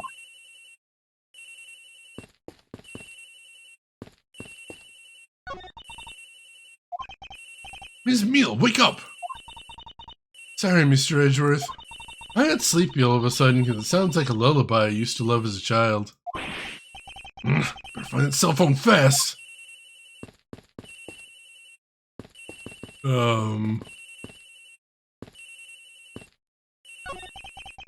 Sounds like the phone is up in the flight attendant's room. Better hurry to the flight attendant's room, sir! Alright. March 12th, 4:12 p.m., flight I-390, first floor, flight attendant's room. The ringing's coming from somewhere in here, sir! Leave no stone unturned, Detective Gumshoe. We must find it. I think I see it, actually. Doesn't seem to be over here. It looks like it's on the bed, though. The ringing is coming from somewhere around here. But it's not here, sir! Why do I have such a bad feeling about where we're going to find the phone?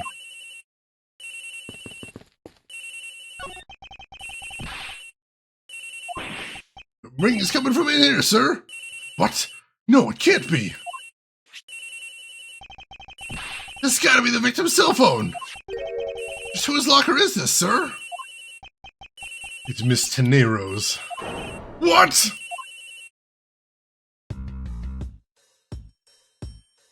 The call is coming from inside the plane! This plane is impossibly huge, seriously. It's ridiculous. They've got an elevator on a plane! So, Mr. Edgeworth, how did it go? Where did you find the phone? Found it in the flight attendant's room, in Miss Tenero's locker. What? But... Rhoda Tenero! I don't know anything about the phone. It wasn't me. It wasn't me. Miss Von Karma, is it? I suggest you arrest Miss Rhoda Tenero right away. Wait! I have a theory. This is related to the incident with the keycard. When the killer went to steal the keycard, They conveniently stashed the cell phone in Ms. Tenero's locker at the same time. Objection! This is related to the keycard, all right? In the same way that we have zero proof that the killer did just that. The only voice that sings the truth is evidence. That is the one bird we cannot ignore. What should I do? Francesca's right. Can't offer baseless conjecture at this point. Which means we gotta save.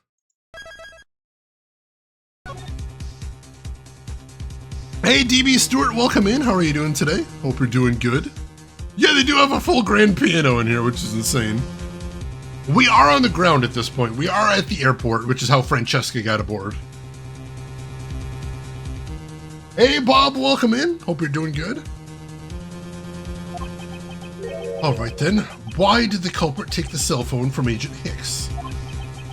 It must have something very incriminating on it. Or in it. Hold it! What now, Miles Edgeworth? It's not over yet. We have yet to figure out why the killer took the phone. What? Inside this phone lies the final piece of incriminating evidence that will point us to our killer. We need to examine this phone in more detail. I have a suspicion what this is going to be.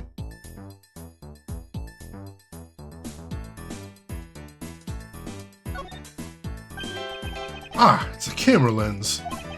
Come to think of it, I wonder, how exactly was Agent Hicks planning to preserve the crime scene of a smuggling?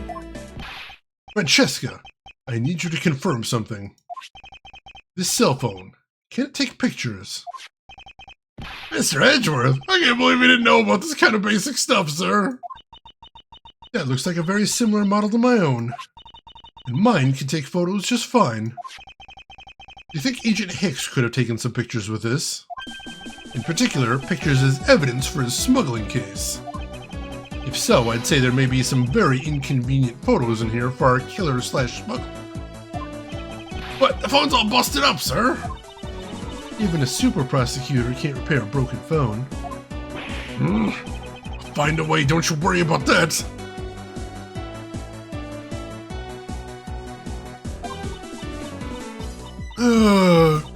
May I go back to sleep now? Objection! The LCD screens on the inside and outside are broken, that's for sure. But that's also reason enough to believe that the killer wasn't able to erase the data. What? What do you mean by that, Francesca? It looks like our killer isn't very familiar with electronics. His phone still rang when I called it, meaning that only the LCD screens are broken. It's possible that the photos are still there inside, waiting to be accessed. All we need to do is transfer the data to my phone. Francesca, your phone, if you please. Very well. It's transferring. Alright, displaying it now. This is...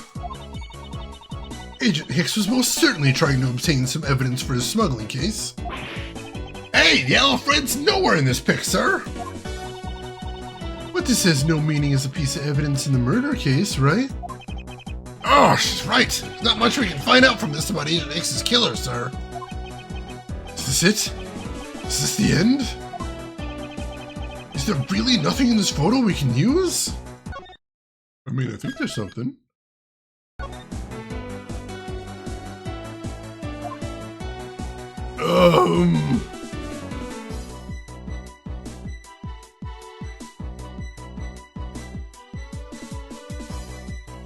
The files are inside the phone.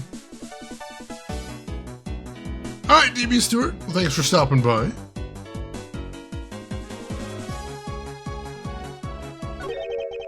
What's all this? Oh, they are the cargo I shipped from Borgini to Zingfa. The reason they aren't here now is that they were dropped off in Zingfa. Mr. LeBlanc, can you tell me the contents of the boxes? Unfortunately, there is no English written on them anywhere. One cluster of boxes is written in Borginian. It says, It is cloth in English. Cloth. Could it be? Is this for the killer? What? What's that scary face? Ms. Meal. Yes? It appears that Agent Hicks was no ordinary investigator. He left us with a piece of evidence after all. A striking piece that will point out who his killer is. Ah! Maybe you shouldn't force your mistaken reading of a simple picture, Mr. Edgeworth.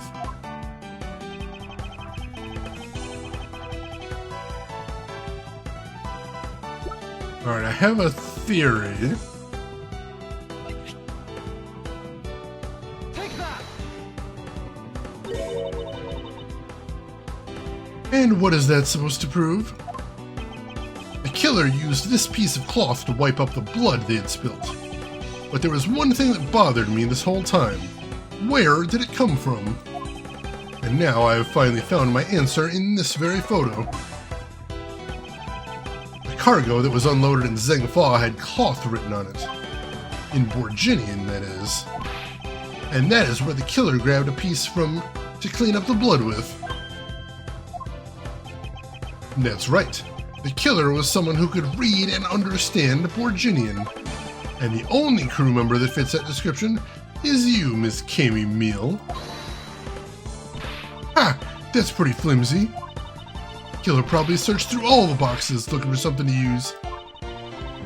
When you're frantic, you don't care if the box is in English or Borginian. Sorry, but I cannot agree with your assessment of the killer's indiscriminate nature. What? There is no need for the killer to tear through boxes at random at all. And if the killer supposedly could not comprehend Borginian, well then... logically, the killer would have opened this box first. Oh! Oh shit! Oh shit! Hey, it says bed sheets in English right in the box, sir! Precisely. And bed sheets would be perfect for cleaning up blood, wouldn't you say? So what are you trying to say? That if I were the criminal, this box of bed sheets would have been what I would have spotted first. However, the killer chose to use some Borginian cloth. You have an explanation for that? The killer didn't want anyone to know that the real scene of the crime was this cargo hold, so they were afraid to leave signs that the box for the sheets had been opened. However, the Borginian cloth, well, that's a horse of a different color. Because the killer knew that it was going to be unloaded in the Republic of Zhengfa. That's right. That is why the Borginian cloth was used. And the only Borginian reader aboard who could make such a calculated decision is you, Kami Meal. You and you alone. That teddy bear won't protect you now, lady. Yeah, the bed sheets were actually important. That's kind of cool. Bringing it back. It would be very easy for us to confirm if any of the boxes were resealed. All we would have to do is contact the Zhengfa authorities in time. We may even find other evidence to incriminate our killer within those boxes. Me with my squishmallows when the world is mean to me. Squishmallows are so nice. I love those things. So, what do you say, Ms. Meal? Why not confess to your crime here and now? Or would you rather wait and see what we find from our investigation in Zhengfa?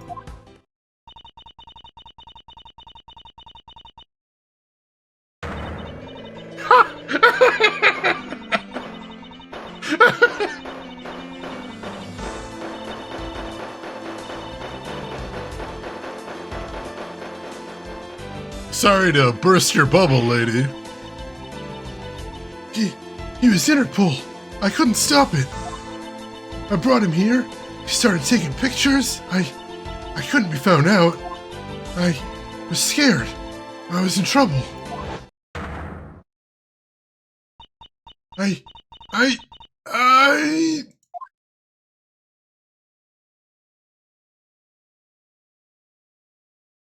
Murder most foul.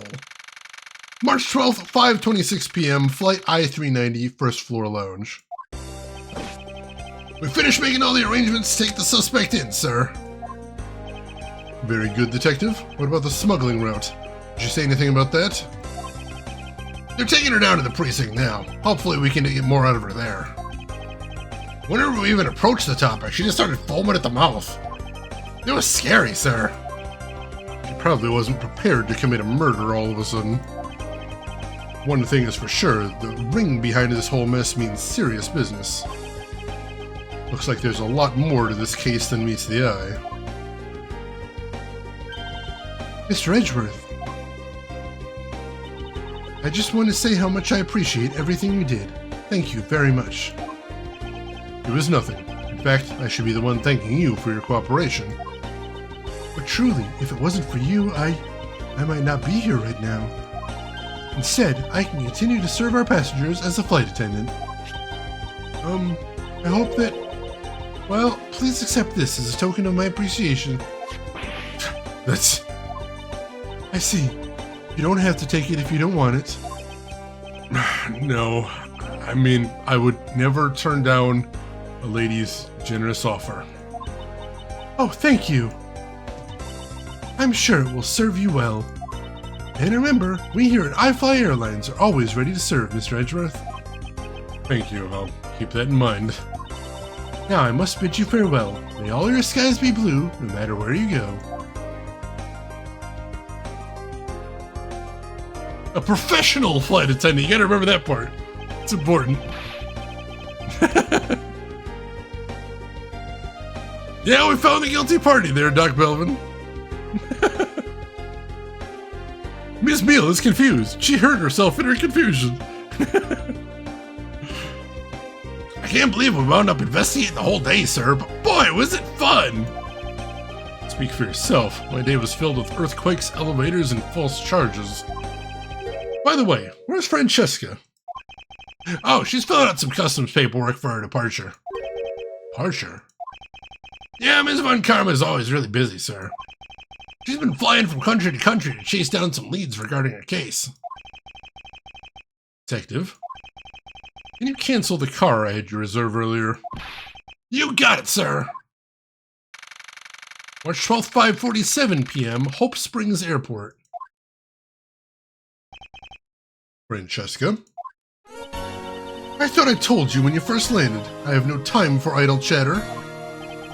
I have no intention of wasting your time. However, it has been a while since we last met. I also have no such time for familiar reminiscences. Just who do you think I am? You are Francesca Von Karma, a very proud prosecutor deserving of much respect. Until only a little while ago, I was but a wretched mutt who was always losing to you. A dancing parrot living her life in the name and fame her invincible father built. True, your father, Manfred von Karma, didn't lose a single case for 40 years as a prosecutor. However, I wouldn't say he was invincible. What are you talking about? The group I'm on the trail of is a little more troublesome than most. The smuggling route we found in this time is only one sliver of the bigger picture. Sounds like a dangerous assignment. You really don't have to worry. I can take care of myself. Yes, I suppose you can. Plus, there is another agent on this case with me. Oh, another agent? He's a star among Interpol agents and has the highest successful arrest rate. Who knows, you may even run into him one day. I was simply caught up in this one case. I hardly say well we would cross paths. I suppose. But I doubt he would say the same. I'm not following you. You'll understand soon enough. The fight has only just begun, Miles Edgeworth. I'll be back in this country soon enough. And when I am, you can be sure I'll pay you back in full.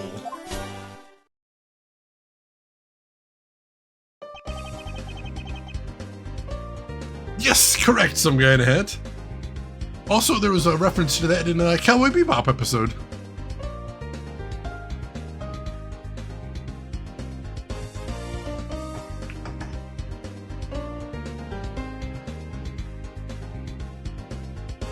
Microsoft Flight Service Simulator. That'd be an interesting sim right there. Hobbyist flight attendant. just like that she's gone, huh, sir? Thank goodness. I can finally rest easy knowing I won't have to watch out for a whip. Detective Gumshoe, I want to thank you for your help and cooperation. Oh, it was nothing, sir. I was just happy to be able to work with you again. I think I'm going to celebrate by adding a little extra salt to my instant noodles tonight. Just how much did you cut his salary by, Francesca? Detective, I was wondering if you might give me a ride down to the prosecutor's office. Sure thing, sir. I'll even fly down the road in the patrol car if you want. But make me remind you, Detective, safety first. Thus, I solved the first case upon my arrival home. Francesca von Karma, smuggling route she was after. The leaders of that ring had already put their trump card into play. And the players on the other side of this war, they would begin to make themselves known through the next incident.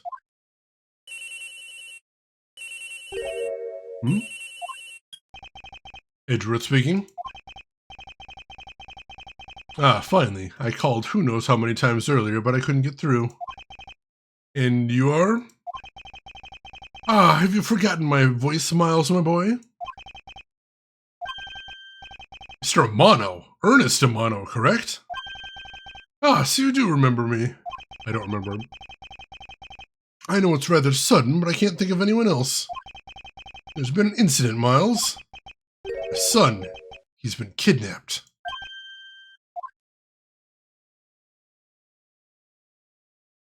Well, that's a dramatic cliffhanger for the act. Groshin, welcome in. How are you doing? Yep, we just finished case number 2 there. And save there. Let me catch up here. I believe, and just like that, she was gone as a Casablanca line. I think so. That did sound like a vengeance swear there, Casita. That's a little terrifying.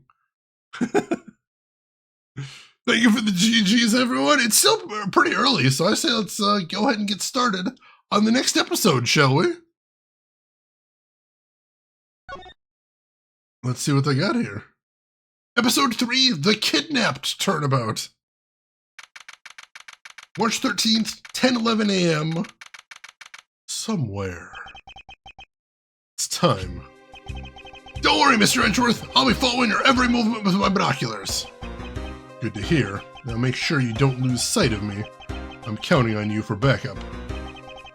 You can count on me, sir. I have to go. The kidnapper is supposed to contact me soon. Who would have thought that upon my return, I'd be thrust into a kidnapping case? And that it would be I would be the one who would have to make the ransom drop off. Let's see. Check that the money is all there, safe inside the suitcase. He's actually using the suitcase, god damn it.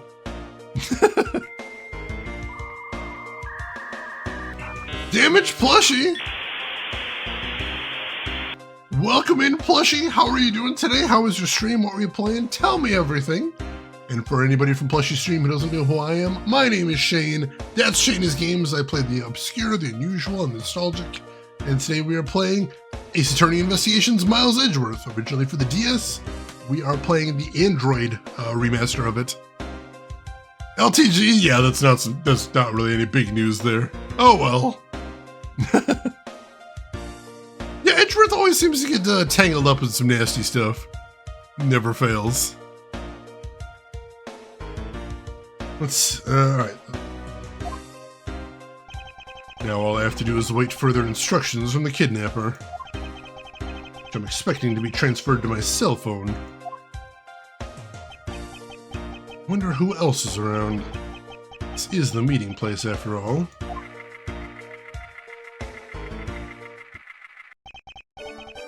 Welcome to Gatewater Land!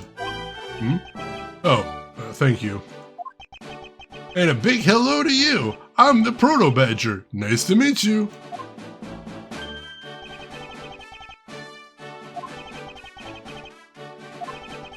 Excuse me, but were you perhaps thinking of taking a picture of me? Picture? Of you? Sorry, but I'm not interested. Oh, that's too bad. Well, have a good day. Hello? Who are you? You're not Ernest Amano. Sounds like the kidnapper is using some sort of voice alteration device. I'm his representative, Miles Edgeworth. Are you a cop? No, I'm... prosecutor.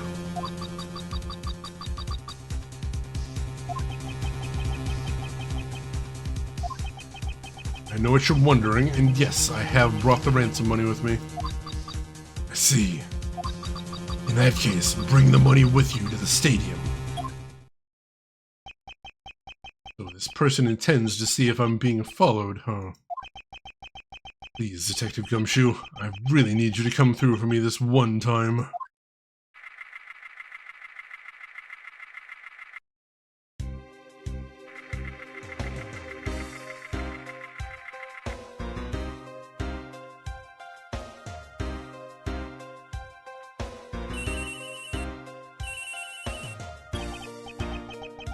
Edgeworth speaking. Hang on, let me get caught up on chat here. Let's see, some guy had a ticket if the Android remaster of Ace Attorney Investigation is really successful.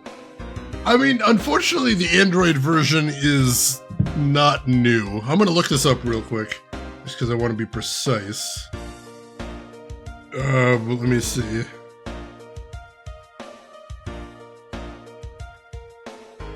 But yeah, I believe the Android version was a while back. Yeah, the Android remaster is unfortunately 6 years old. So if it was inspiring a translation of Ace Attorney Investigations 2, it's not going great. Oh, Damaged Plushie! Yeah, we had somebody else in here earlier talking about Eternite. It looks really cool. I'm gonna have to look into that sometime. Proto Badger, more powerful but inherently unstable and violent. Also has a cool proto sword. Or is it somebody else? I like how that reads as sarcasm these days, which is really funny. Hello there, this is Edgeworth speaking. Hello, this is Edgeworth speaking. That's what you sound like right now. I'm your captain prosecutor. That's what you sound like. Next, come to the haunted house.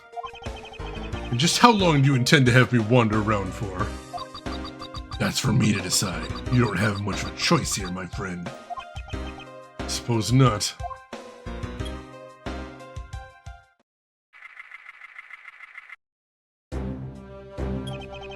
I've arrived. Go inside.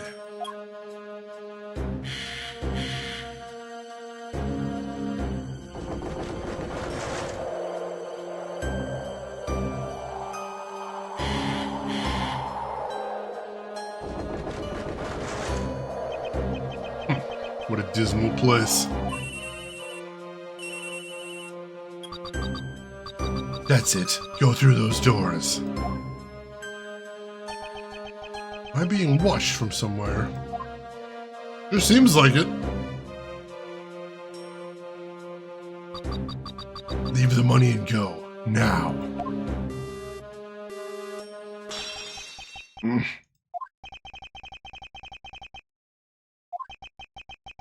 Hoping for an exchange, but maybe I should do as they say for now and not push it.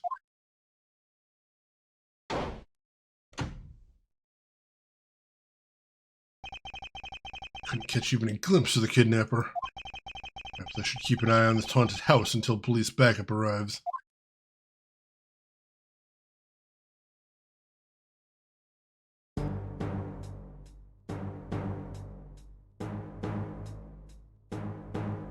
Oh shit!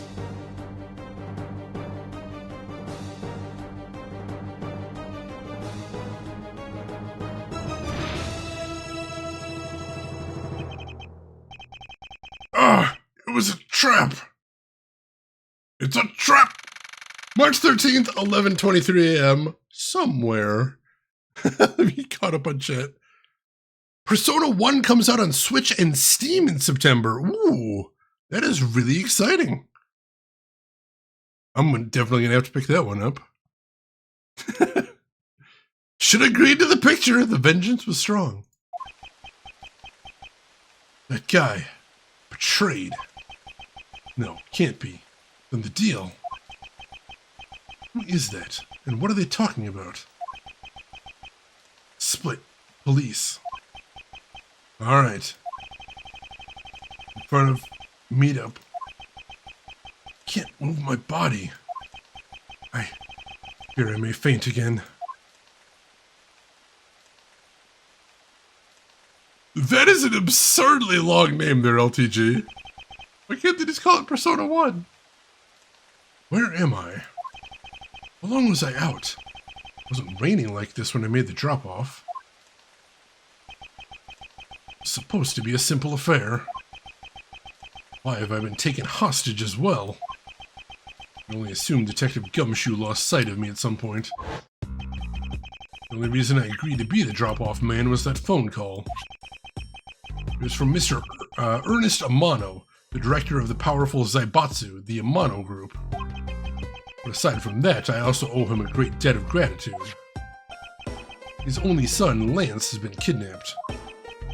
I know that Lance is already in his 20s, but I guess some things you never grow out of.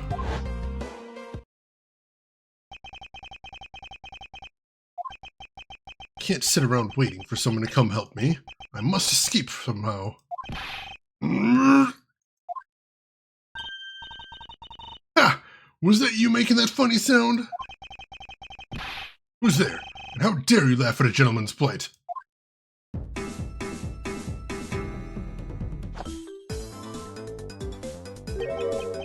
Who are you? Are you one of the kidnappers? Kidnapper? Me? No way. I'm not in such petty crimes. Nope, I'm after something much, much bigger.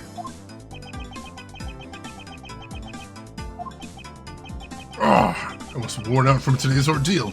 Focus, Miles. Oh, I forgot to introduce myself. Sorry about that.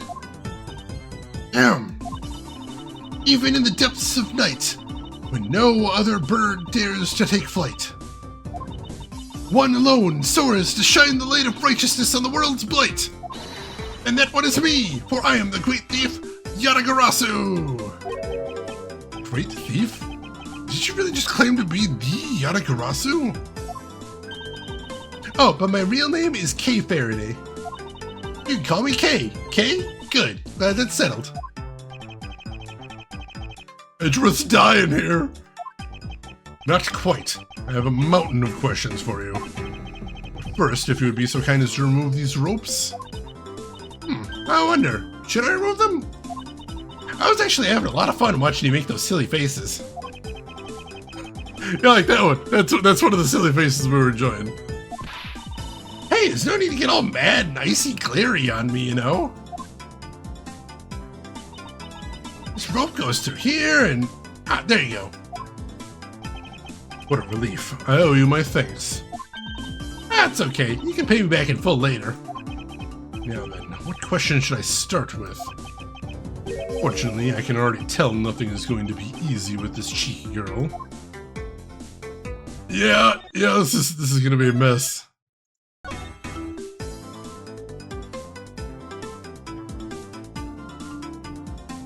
Oh yeah, those Nokia phones were indestructible. Holy crap! This is some very fun music.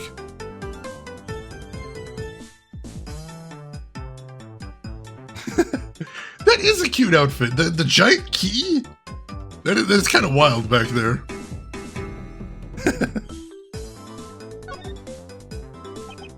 You call yourself a great thief, yet are you really a thief at all? You doubt me? I get it.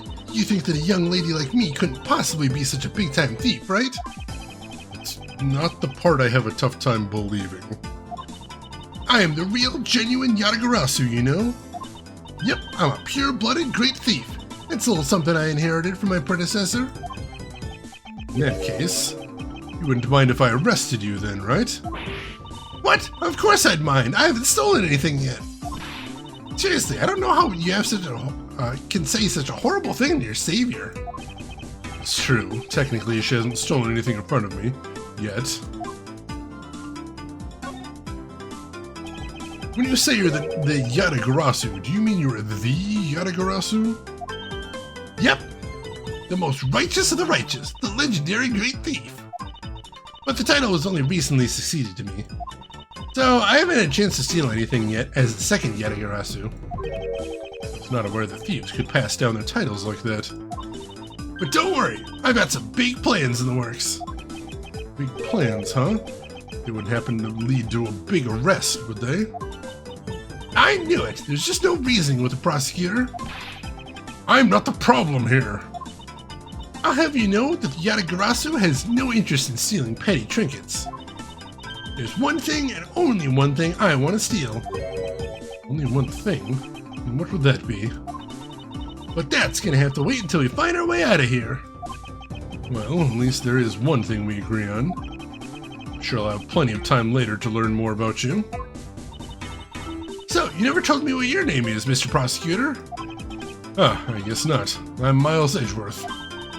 Aha! Now I remember! You remember something I just told you. She sure is cheery. Alright then, Mr. Edgeworth, let's get out of here.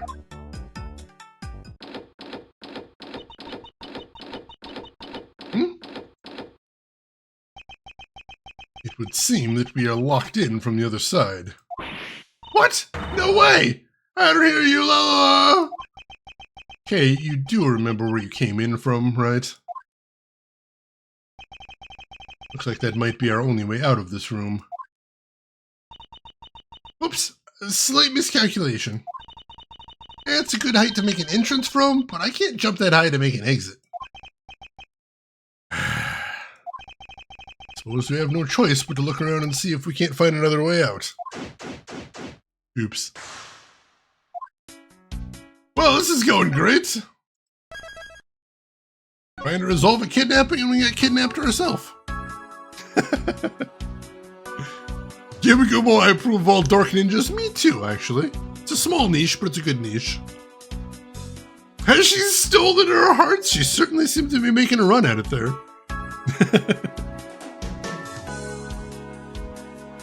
Let's see. What else do we have around here? Something on the floor right here. Isn't this my phone? Looks like it made it through the ordeal intact. If only there's a way for us to contact someone on the outside. Ah, but we do have a way. Right here. Ah! There's a cell phone here this whole time? I actually had a phone like that back in the day, if I remember correctly. If I'm right, Detective Gumshoe should have contacted the precinct for backup now. Mr. Edgeworth, sir! Are you okay? I was worried, sir! I'm fine. I was knocked unconscious for a spell by the kidnapper, that's all. I'm sorry, sir! I'm such a failure! If only I hadn't lost sight of you! Detective, we don't have time for this. Have the police set up a perimeter right now. You don't have to worry about that, sir. I already got the boys working on that. But doing that, I sorta... What's wrong, Detective? Sorry to butt in, but I'm afraid you're going to have to make do with me. Who is this? Shi Long Lang of Interpol. Pleasure to speak with you, Mr. Edgeworth. I've heard a great deal about you. Why exactly is an Interpol agent like yourself involved in a domestic kidnapping case? Don't sweat the details. A crime is a crime, whether it's on a local or global scale. Besides, you're the one who's in a world of trouble. And why would you say that? Lang Zi says, the pack that runs together stays together. Catch my drift? You caused quite a ruckus by running blindly into a situation and then getting caught. You should have contacted the police from the very beginning. I'm sorry that this happened because of a lapse in judgment. However, I humbly request that you help me out of here post-haste. Sorry, no can do. What? We're hunting the kidnapper now, and I haven't got any hands to spare. As I said, my pack moves as one. You're the one who wanted to go it alone, so good luck to you, Mr. Prosecutor. Oh, and once we do catch the kidnapper, rest assured we'll come find you. Eventually. You... What's wrong? Did he get cut off? No, my phone ran out of power. No way! Doesn't matter anyway. Should try to get out of here through our own means. Yeah, I have a name to live up to after all. If we put our heads together, we're sure to find a way out. Well, that was a dead end. We're okay overstepping our jurisdiction. Just deal with it. Lolly-lolling! It is a whole different can of worms. What is this? Looks like the Bad Badger, and he's looking as bad as ever. Looks like a costume head to me. I guess the Bad Badger's costume is, at the very least, a two-piece, huh? Real question is, why is it only the head sitting out here on the floor? Alright, we got evidence. They're holding a Blue Badger photo rally? You didn't know? Plus, it's not just a Blue Badger, it's his whole family, too. If you manage to snap a shot of every member of the family, you get a really posh prize. Well, there's a costume head sitting over there. Why not start with a picture of that? You can't do that, that's cheating! There's only one of each badger in the park, so you have to work for it. Speaking of badgers, there is one sitting against a wall in the haunted house. Seriously? Somehow, I don't think that one counts, Mr. Edgeworth. You have to take pictures of the costume ones walking around the park. Those are the rules of this game. How quaint.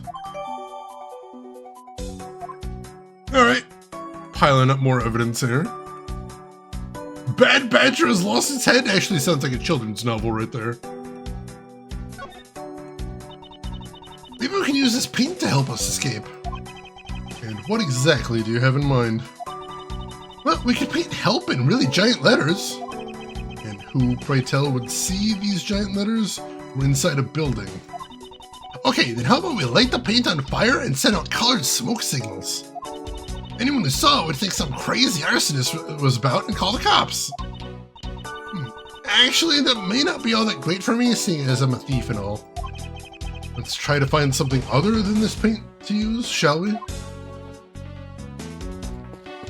Yeah, let's check out the calendar back here if we can.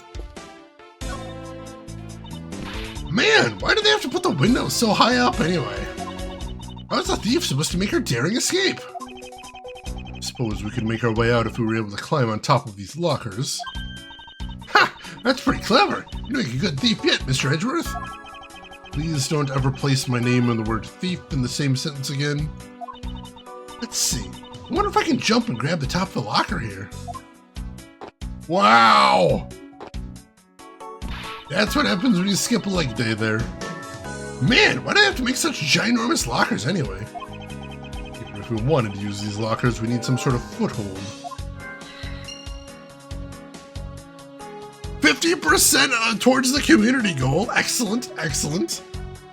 Which means we're making good progress, but also we're on case 3 out of 5, which means we're approaching the 50% point in the game too. So we're doing really good, but it might be tight. We might be tight, so keep up donating to the challenge if you want to see a bonus adventure game coming after we finish this one.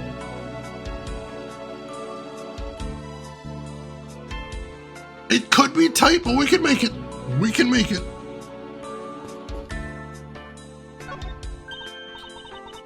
Finkelroy sustained. How are you doing today, Finkelroy? Hope you're doing well. Hey, there's something inside this bottom right box. Oh, I think it's a Pink Badger costume. Pink Badger? You don't keep up with what's going on in the world, do you? In that case, you'd better study up on the whole Badger clan with this. What is this thing? Think of it as a Bible of all the things you'll ever need to know about the clan. Whatever, I suppose I can keep it as a reference guide. We've got Proto Badger, the very first Badger. Bad Badger, a vile criminal with a gun. We've got Blue Badger, an ally of justice who keeps the peace. And Pink Badger, notice her unique pink bow. Wait, is Pink Badger wearing a handcuff on one hand? That's a little weird. I just love how Bad Badger just has a gun. That's his personality. Bad Badger has a gun.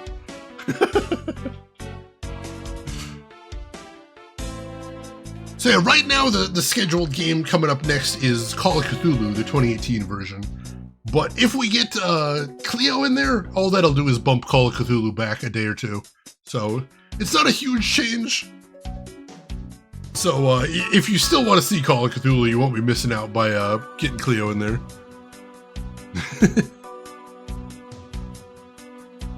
Yeah, Bad Badger has the gun, whereas Blue Badger, it doesn't actually say that Blue Badger, like, is a police officer. It just says he's an ally of justice. So he, like, roots for justice on the sidelines. I've known a few people whose personality type is gun. Yeah, I know a couple of people like that as well. The Blue Badger Bible, that's incredible. I suppose this means that this is where they keep all the costumes. It certainly looks that way. It's like the Badger family's home. There are 8 boxes, but 7 of them are empty. It means that 7 of the costumes are in use right now. That's interesting. But aren't these badgers the mascots of the police force? Well, I heard that the police had a hand in sponsoring this theme park. Probably because the Gatewater group owes the police from all those cases they solved. They have all the power of the state and they use it to make a theme park? It's not just any theme park. They have a handcuff-shaped double-looping roller coaster. It's quite enough. I'm feeling woozy from just the thought of such a thing. Won't rest until I've inspected every suspicious-looking nook and cranny. They have a police-funded theme park? Funded and themed. That's horrifying. Oh, I forgot about that worded animal. Oh, God. That is freakish. And what have we here? Ah! Why do I feel a laser-like stare aimed right at me? Did you want to take a look? Well, don't mind if I do. Ooh, I see. Yes, this is definitely a key. I'm sure it's a key to something. Something is what is relevant to my interest.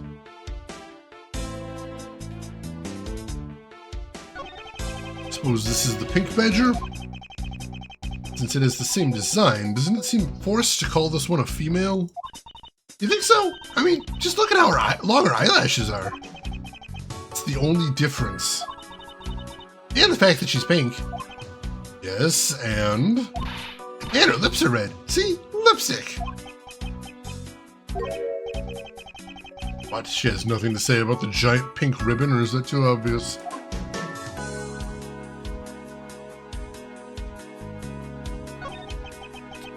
This is the blue badger I met at the main gate. Excuse me, but his name is Proto Badger, not Blue Badger. He's based off the very first design created by the local police chief. You know, when you compare the two, the Blue Badger looks a bit cuter. I suppose as he continued to redesign him, the chief managed to make him cuter and cuter. Even humanity has come a long way when you think how much we've evolved. Are we comparing the Blue Badger to humans now? Blue Badger shot first! I believe this. Yeah, Pearl Badger is kind of nightmare fuel with those black eyes. What the hell? So this is the Blue Badger's rival, the Bad Badger, huh? You feel some sort of reverence towards this Badger, Kay? Ha! I can't believe you'd be so stereotypical when it comes to thieves. Surely you must also think there are much cooler and cuter ones out there, right? That's it, I've decided that thieves and thievery need an image makeover. Good luck with that one. Look, it's the Blue Badger! Suppose even this thing can be popular with women. I can't stand him! What in the... Why is she suddenly beating up the Blue Badger's image? He's got the word badge right in his name. How bad is that for a girl like me? And I think he's out there wandering around in this park? I better be careful, or he's gonna arrest me by the power of his name alone. I somehow doubt that the Blue Badger has the power to arrest anyone. There, and I think that's everything to see here.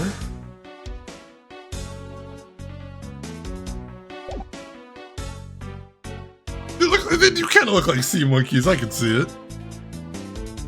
Proto Badger's eyes in the abyss that stares back.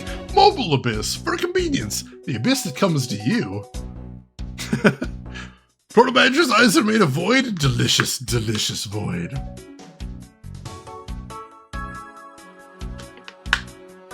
Void stare.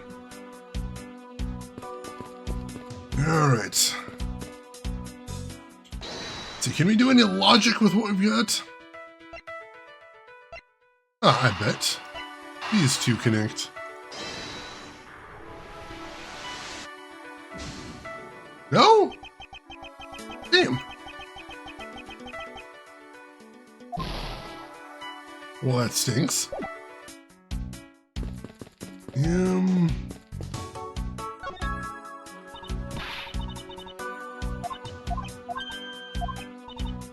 Hang on. I already solved this.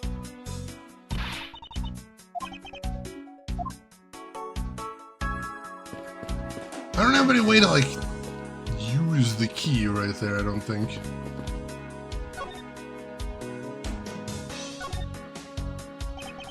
Do you know where the person who kidnapped me went? Well, after they locked you up in here. It sounded like they went into the next room and started talking to someone. I feel like I heard something as well, but it's all a haze in my mind. However, I do recall that the kidnapper was talking with someone. Just a guess before, but I guess I really am dealing with two kidnappers here. After that, they left. It almost seemed as if they were done with you. I suppose that is the case, as my kidnapping seems like an afterthought to the 1 million. Well, if they went into the next room, let's see what we can find out through the slot.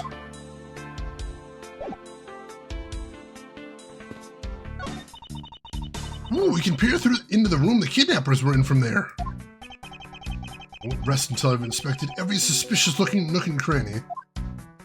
And there is some stuff to look at in here. Although not the chairs, apparently. Or this big blue box. There's a door on the opposite side that appears to be the same as this one. Which would mean that I can probably assume these two rooms are very similar in structure. I believe I may have just found our ticket out. Is that what I think it is? Looks like the kidnappers had an escape tunnel prepared just in case. That's awesome! They're like a bunch of great thieves themselves. No, they're not, because I highly doubt they made the tunnel themselves. The floor panel was removed and propped up against a beam in a very specific way. I think this building was originally built with a basement or underground area.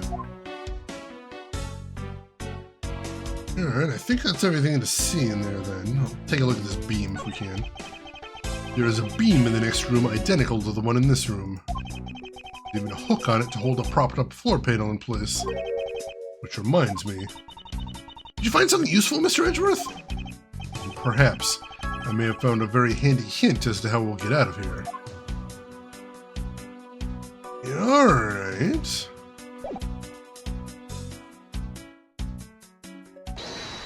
Now...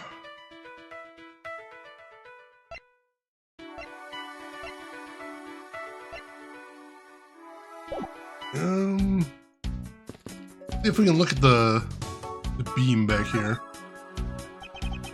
This is the beam I was tied to. What's up? I was pondering if perhaps we could make it over to and out the window if we climb this. Good thinking! And if it's climbing action you need, just leave it to me. Thanks. This little hook looks like it might make for a good foothold. Hope you okay, and good luck. Count on it! The great thief Yatagarasu spreads her mighty wings and takes to the skies.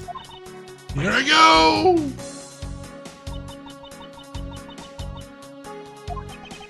As I thought, this beam was definitely not made for climbing. Well, an attempt was made. Alright, take care of yourself, Gamma. Thanks for stopping by, and we will see you around. Yeah, he doesn't even know how to pick locks. Prosecutors, man. What do you mean, as I thought? I'm not your guinea pig, you know. And now I think we have enough logic here.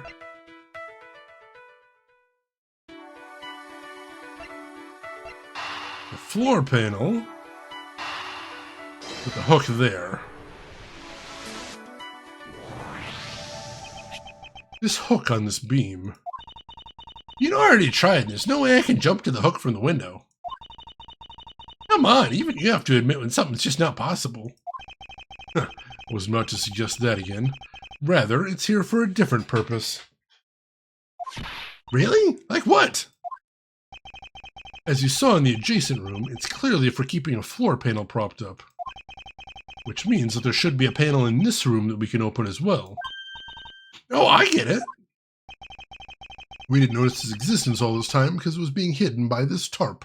It's a tarp! Alright then, let's fold this thing up and see what's underneath. Now this is what I call a treasure.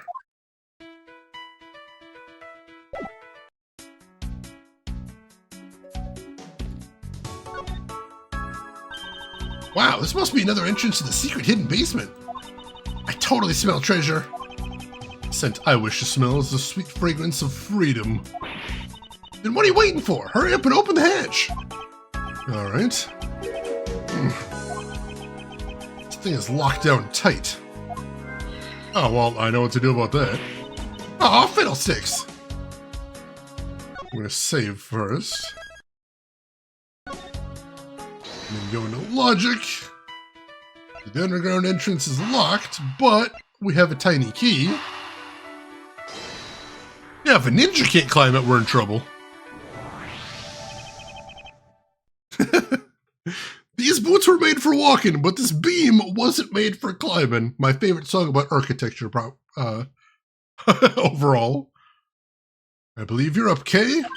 Huh? Why me? Because we need to use the tiny key that you've taken quite a liking to. Oh, gotcha. Just leave it to me. I love the tense feeling of these moments when you're about to uncover something big. I believe the feeling of freedom would be much more satisfying right now. All right, I got the secret door open. And now... Ah, wait! What? Ah! Are you all right? Kay! I'm fine. The ladder just slipped us all. Oh, thank goodness she's all right. About her coordinary. There's a lot of really large machinery down here. What about an exit? It's really dark and cramped down there, so I really doubt there's an exit. Ah, I can't believe that happened. You have only yourself to blame for leaping before you looked, you know. No way. I mean, how was I supposed to know that the ladder is removable? Oh. I think we can use that then.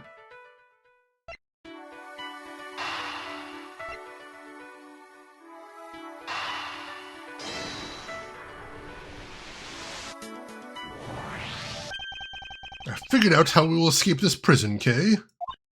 Oh, so how are we going to bust out? It seems that your reckless actions were of use after all. Are you actually praising me? More of a thank you for giving me an idea regarding this ladder. The underground ladder? What about it? This ladder isn't just for those who wish to go down. Oh, I see. If we use this... Yes, I believe it's long enough to reach the top of those lockers.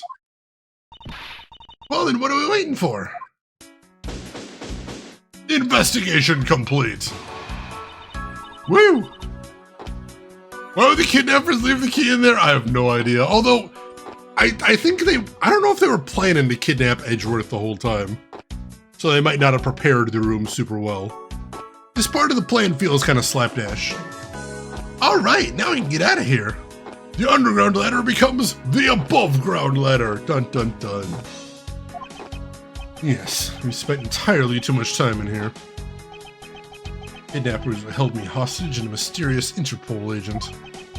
This case is only getting started, and I'll be the one to bring it to a resounding end. March 13th, 12:11 p.m., Wild Wild West area.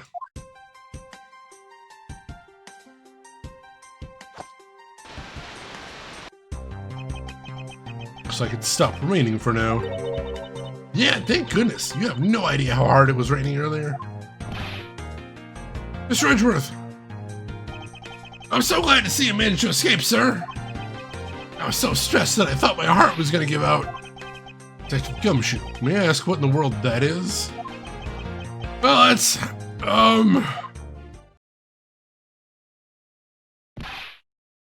Count off. 1, 2, 3, 4, 5, 6, 7, 8, 98, 99.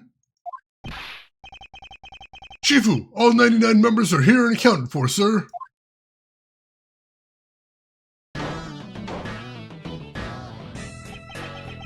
Heh. What the heck do you think you're doing counting my cubs off like that? Every person is a valuable human being, you get me? And everyone has a name that their parents gave to them. No one is a 2 or a 3. Everyone, regardless of age or rank, is number 1. Got it? Relentlessly. It's Hugh Jackman. I mean, he's got, he's got, yeah, it's him. Shifu, Shifu. You are Agent Lang, I take it? You infidel! How dare you address our Shifu so rudely? Lang Z says, a cub who disrespects others soon feels the disciplinary bite of an elder. So don't you ever forget to show the proper respect towards another person. Sheena? This isn't much, but please accept my card. Oh, thank you.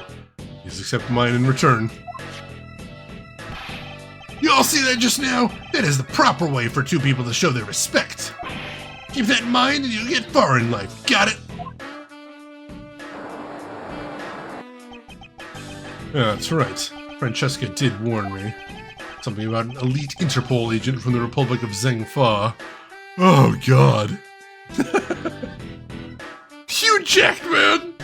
He's a bit, I wouldn't want to tangle with him. Apparently, this man has the highest successful arrest rate in the organization. Agent Lang, why exactly is an Interpol agent involved with this clearly domestic case? That's none of your business, Mr. Prosecutor. How is it not? I've heard a rumor or two about you. You solved a murder that occurred during your flight home recently, right? Ha! But you sure took a while just to arrest one little flight attendant. How pathetic. How dare you say that about Mr. Edgeworth? Are you saying you could have solved it faster, pal? Comedic relief jumps to the aid of his master. How cliche. Look, what I'm getting at is that if I had been there, no one would have died. I would have solved the entire case and Agent Hicks would still be with us here today. Agent Lang knew yesterday's victim, Agent Acme Hicks. Hicks was like a brother to me, so now I'm out to take my revenge. Agent Hicks was investigating a smuggling ring with Francesca and a third person. This must be the man she was talking about. In that case, you should understand how I feel, as the kidnapped is someone I know. So I ask that you please allow me to participate in the investigation. This isn't your neatly trimmed courtroom of Eden, you know. You're out in the wilderness now, Mr. Prosecutor, and way out of your league. No hard feelings, but why don't you go on back to your courtroom now, pretty boy? You dare to mock the court? I do, and I don't need the help of a filthy prosecutor. Sorry, but the truth doesn't need the likes of you to distort it today. Who uses the adjective filthy to describe a prosecutor? And why? Why do I feel such intense loathing emanating from him?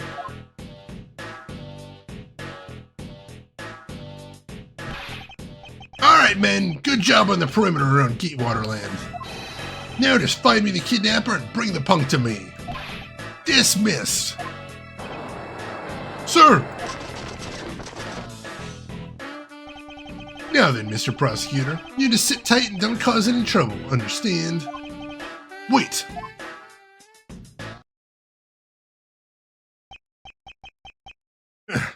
Mr. Edgeworth! It's been a while since I last met someone so disagreeable. Why of all the places did he show up here? Completely out of the blue at that. Suppose I'll have to ask Detective Gumshoe to fill me in on that. Alright, this is getting messy here. Hey, Tonda! Welcome in, Tonda. How are you doing? How is your week going? And thank you for joining us. Also, if anybody here isn't following Tonda, he's great, fantastic. I haven't been able to watch him recently, and that sucks. I miss watching your streams, Tonda. I hope everything's been going well. No, we've never stepped foot inside the courtroom in this game yet. I'm not sure we will. Alright, so let's make another save here. I guess we understand who that guy in the banner is now. Oh, I wanted to look at the cat, and the guy's blocking it off. I highly doubt I'll find a clue in here, but I may as well check just to be sure. This barrel sure is heavy. You there, do you know what's inside of this thing? It's the emergency water supply for putting out fires. Let's see, but I certainly are well prepared. Oh, I want to look at the cat! Damn it. Been going alright? Hope all's been well with you, friend? Definitely, definitely. What have you been playing recently, Tonda? Let's see, let's talk to this guy first. Excuse me, but if you could just let me through here. Sorry, I can't let anybody through. Agent Lang's orders. Suppose we'll have to deal with this impasse for now. Excuse me, but if you could just let me through here. Oh, same thing, same thing. Alright. Let's talk to Gumshoe then. Show your cat the badge! That always gets results. Oh shit, Colony Wars! I have that game. I've never gotten very far in it. First time I played that was with a truly profoundly huge TV, and the first time I did a barrel roll, I legitimately fell off my chair. Turns out vertigo is a thing. Great job, detective. Sir! You're losing sight of me and the kidnapper and allowing my investigation to be hijacked. Sir! I look forward to your next month's salary assessment. But the case isn't lost yet, sir. I'm gonna show you just how much of a man Dick Gumshoe can be. Shall I prepare the 21-gun salute now or later? Detective, are you sure it was the precinct you called for backup? Of course, sir. I think I would know the number to my own precinct like the back of my hand. And why did an Interpol agent show up instead with an army of his own agents? That I have no idea. About 5 minutes after I made the call, that Wolfman showed up out of nowhere, sir. Agent Lang definitely has an agenda. The question is, what is he after? Gumshoe's got it rough. He does. Tonda, you move around when you're playing it too? Me too. Oh my god. That's one of the reasons why I had to get, what was it, Star Wars? That new Star Wars game, or not new Star Wars game. The Star Wars game for VR, where you can play in an X-Wing. Star Wars Squadrons, that was it. I had to get Star Wars Squadrons as soon as I heard about it because I'm like, you know, I try and look around corners and stuff in games like that anyway, so I may as well finally play a game that lets me do that. Mr. Edgeworth, I was wondering if I may ask about one thing, sir. Yes, what is it? Who is that? That girl over there, I mean. I'm Mr. Edgeworth's assistant, Kay Faraday. What? Funny, I don't recall making you my assistant, Kay. Yeah, Mr. Edgeworth's assistant, me! It's been like that since forever. Sorry, but I just stole your supporting role. How can you say something so serious with a giant grin on your face, pal? Mr. Edgeworth, we got a thief on our hands, sir. She stole my role, sir. I'm taking her in, getting her convicted, and making sure she serves out her sentence. Oh, come on, it'll be fun. Like musical chairs. Better stay fast on your feet. No way! I will not lose the spotlight to you, little girl. Yeah, I never finished Squadrons, but it was so neat. It was so neat. It's one of the few games I've really got dug into on PSVR. Because I got that and I haven't had time to use it very much. No Forsaken on stream then? Oh god, no. Alright. Forsaken's really cool, but that type of game does actually make me dizzy. The local man gets in an argument with a child. More at 6. And at 6 we find out how bad he lost. Because he's gonna lose. Horses are painted on this garage door to complete the Wild West theme. They almost look like they're ready to jump out into the real world and gallop away. Almost being the key word.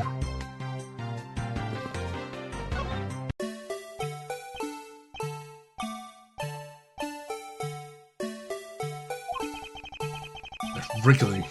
I just can't bring myself to call it dancing. Alright, that's all we get there. That's disturbing. Imagine playing Descent in VR. Oh my god. I give it 3 minutes before everything I've ever eaten in my life is coming back up. A cactus. Something written here on this sign. This cactus is a very gracious gift to Gatewaterland from the local police precinct. I can't believe the police went so far as to even donate a cactus to this place. Best feature, he wriggles! Yeah, VR can be very immersive like that, which is a blessing and a curse depending on what you're doing. This horizontal bar is used for tying up horses. Apparently you can ride real horses at the Cowboys Ranch area just ahead. Possible that the culprits have already escaped with the help of a stolen horse or two. Under Agent Lang's orders, we already rounded up all the horses, and every last one has been accounted for. Agent Lang is good, although I won't go so far as to say I'm impressed yet. That would be horrifying.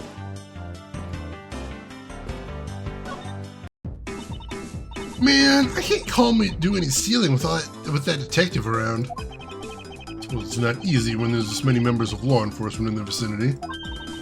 It's alright. It's not like I'm in a hurry to steal just any old thing.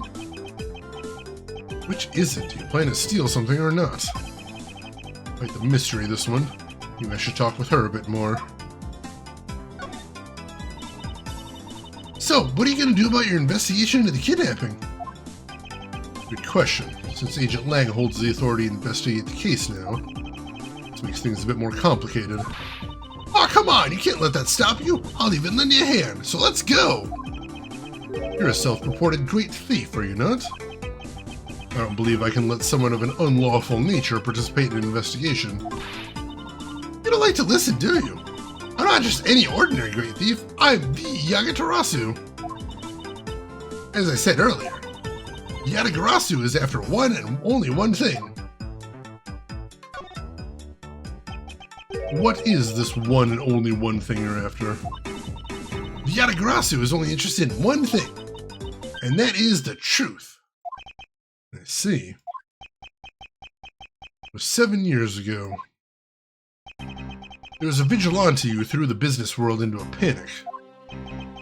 Labeled mysterious and phantom-like, the Yatagarasu appeared and then vanished at will. Though we still don't know much about this thief's ultimate goal, we do know the targets. The Yatagarasu like to find and make public evidence of corrupt dealings of all sorts. Once a target was chosen, no dramatic calling card or announcement was sent forth. Instead, the chosen corporation was infiltrated without even the target noticing. Some days later, the evidence that was found was sent out to the mass media, along with a card with the mark of a three-legged raven. Looking back, I suppose you would call what the Yatagarasu was stealing was the truth. This child really be the successor to the original Yatagarasu? It can't be. Can it? Lance! Lance! Where are you, son?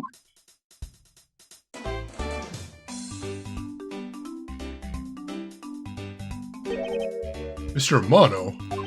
Oh, Miles, my boy. Sorry to involve you in such an affair just after you've returned. For you, Mr. Amano, I gladly offer my assistance. After all, I have you to thank for how well things turned out during my time abroad. If it wasn't for you, I might not have been introduced to that law office, and had the chance to study the inner workings of another country's judicial system. No. Think nothing of it. As you know, Manfred and I go way back. I consider a beloved disciple of his to be like one of my own blood. If you ever want to go overseas again, you need only to ask. I can use my company's vast network to send you anywhere at any time. So who is the old man? He is the father of the currently kidnapped Lance Amano, Ernest Amano. Now then, have you found Lance yet, Miles? Please, I miss my poor boy dearly. Terribly sorry, but your son's whereabouts remain unknown, Mr. Amano. Hold on there! Then, what happened to all that money? I believe the $1 million has been stolen, and the culprits are now on the run. What? Poor old man. Did you have anything you could give him to cheer him up, Mr. Edgeworth? Forgive me, Mr. Amano.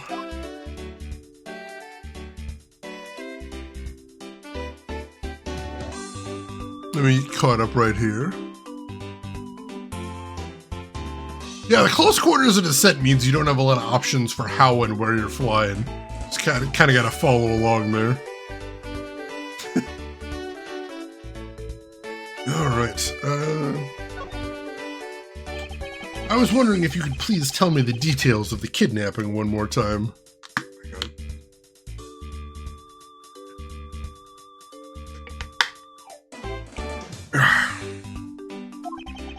Oh, it was yesterday. A call came to the house.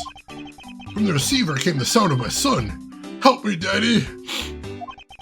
I know this is tough, but please stay with me here, Mr. Amano. You don't understand. He hasn't called me Daddy in ages. It was incredibly moving. I wish I'd recorded him saying that. Definitely should have recorded that conversation. But not for the foolish sentimentalities of an old man.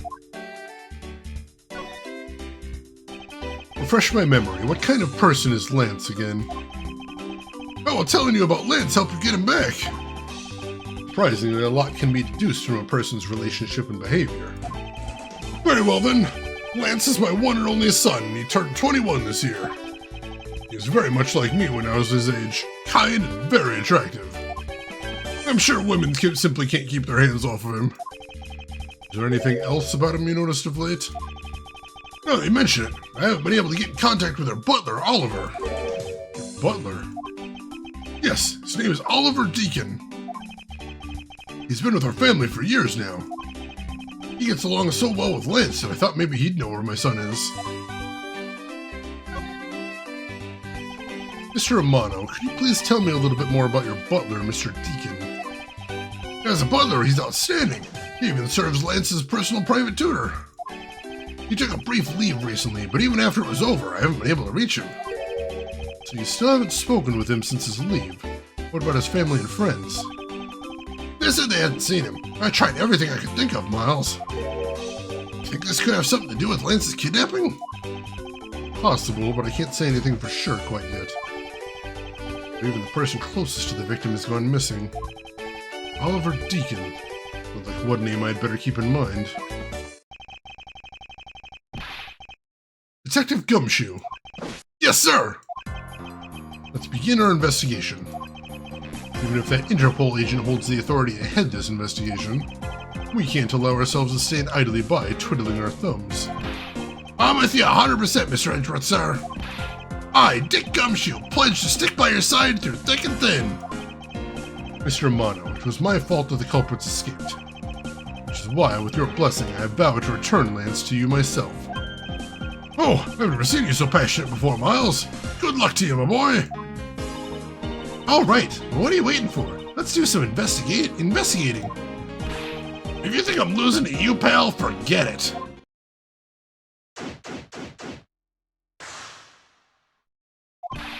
So, what should we examine first?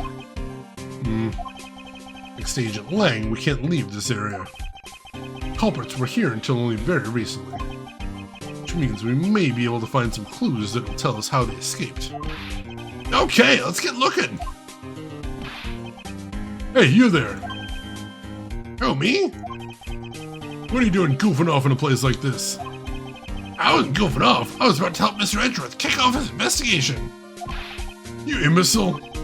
All precinct detectives are now under Agent Lang's direct command. No way! I am not working for Wolf Boy. Mr. Edgeworth, can't you do something? Not exactly in a position to argue, seeing as how you are a member of the police. Good, now let's go. No! Boys? Boy, if I got just a job for someone of your talents. Well, that was exciting. Okay. What? Can't you tell I'm all ready to get down to some detective work?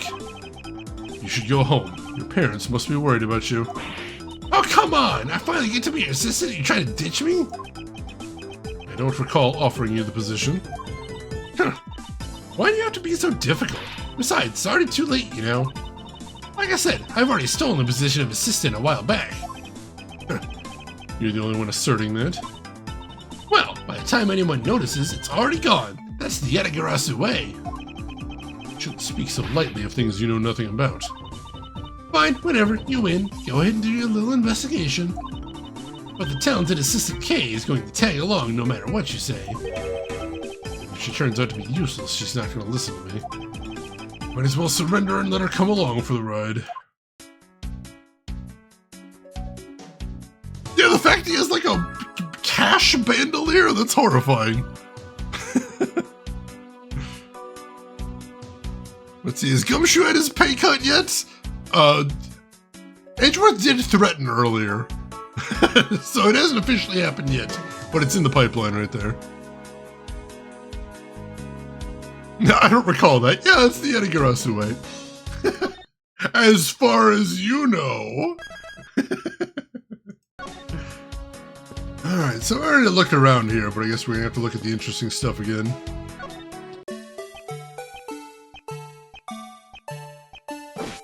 Badger dance. Hey, it's the Blue Badger!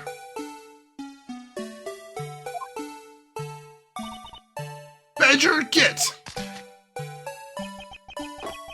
Really don't understand why she is so excited over this badger hunt.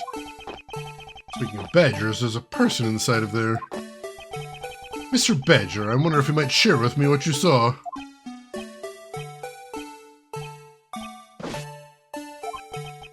He's doing that contorted, wriggling dance again. Aha! Ah! You uncovered my undercover identity, sir! That was to remain under that head, sir! Aren't you Officer Meekins? Oh, God! Oh, not this guy again. Suki Zero, welcome in. How are you doing today? Sir! Mike Meekins reporting for duty, sir! This man was a witness in one of the cases I headed 2 years ago. But the only thing I remember about this officer is that he often spoke and acted before he thought, which gave me a great deal of headaches. Is he a friend of yours, Mr. Edgeworth? I've met him in the courtroom once before. Why was he so upset when we unmasked him? Did he have something to hide?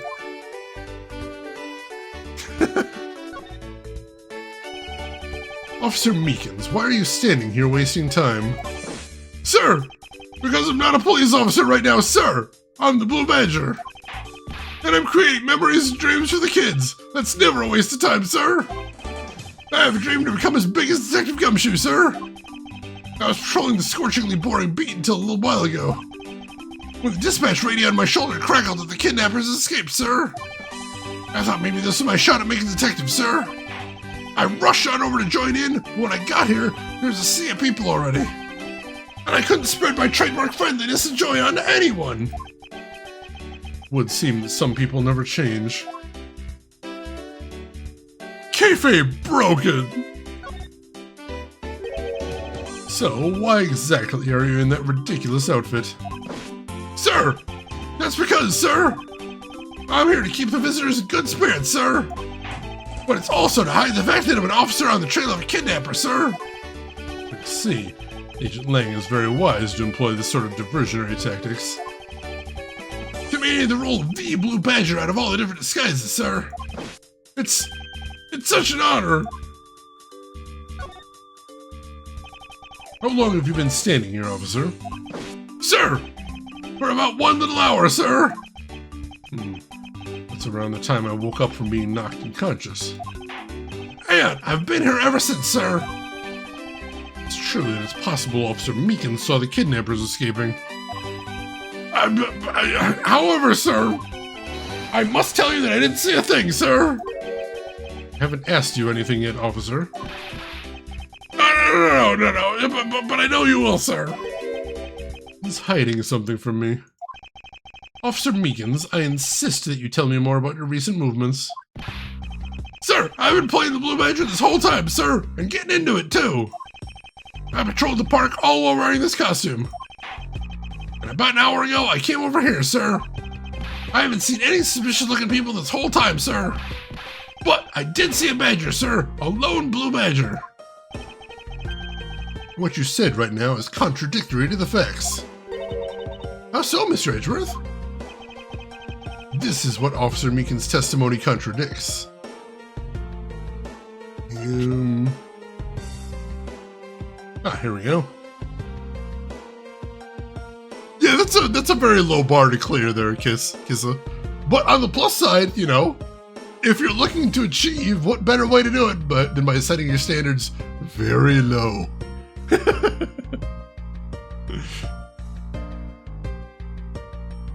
Hey, Geek Boy, we're doing very good, making some progress. How are you doing today, Geek Boy? Hope everything is going good with you. Take that! Officer Meekins, let's back things up. I'd like to ask you about your last statement. Sir, of course, sir! If that's your wish, Mr. Prosecutor! This little patrolman will wait as long as I am commanded to wait. You said that you saw a blue badger, correct? And yet, if you take a look at this, what you saw was not supposed to happen. This park is supposed to have only one of each badger in at any given time. Which means that as long as you are the blue badger, Officer Meekins, you should not have seen another blue badger wandering the premises. What? Sir? Then that would mean there are 2 blue badgers walking around. But why?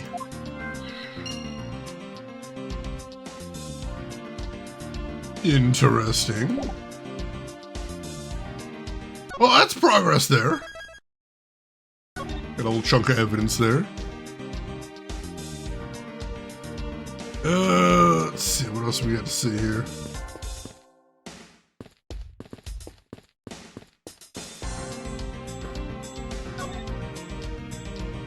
Alright, we already talked to him about everything, so we're good there.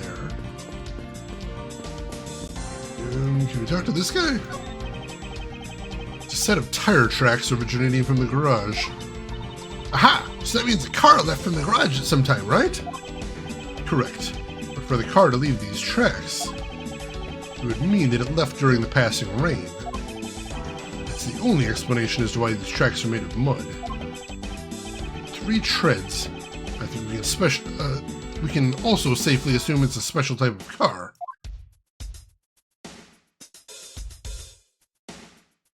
Let's see. Allie, well, I stayed up all night, ripped my sleep schedule. I'm sorry to hear that, but I hope you're able to get some rest at some point, Allie. Thanks so much for stopping by and hanging out. I appreciate it, and we will see you around. Jimmy, that's a noble goal in life. I support this, and I hope it goes well for you. And how are you doing today, Jimmy? Hope all is going well with you. All right, this guy just says he's not going to let me pass again. So all the cops just say the same thing here. Can I inspect the footprints right here? Yes. Hey, there's a bunch of footprints in the mud over here. Emperor, thank you so much for the gift sub to Jimmy the Cannon right there. Gift sub number 1,425. Sudden primage. I love it. Thank you so much, Emperor. I appreciate that. Oh, you get a promotion at work soon? Hell yeah, Jimmy. Congratulations. Moving up in the world. I remember hearing rain fall out here while I was being held in there. Yep, it was just a passing rain. That's why the ground is already pretty much dried up. Should be thankful and left us with some nice footprint samples. You know what? I bet if we follow them, we can find out where the kidnappers went. Plus, we'd be able to spot them because they're muddy shoes. I don't think it'll be that easy. Why not? Look carefully. There are quite a few different sets here. And we don't know which ones belong to the kidnappers. Oh, that's true. We don't know what kind of shoes they were wearing. Alright, so we got that.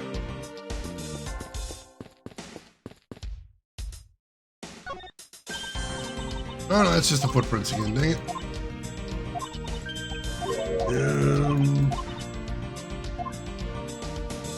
Trying to look at these barrels again. Ha! I've got you now, you vile criminals! I think the kidnappers would have better sense than to try hiding in these. Oh, come on, lighten up, will you? I was only joking. I don't really think the criminals would be hiding in here right in front of two officers. I certainly hope not.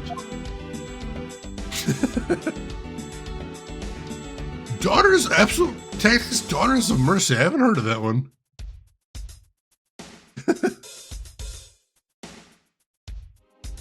Oh man, Jimmy! That dolphin emote is really cute.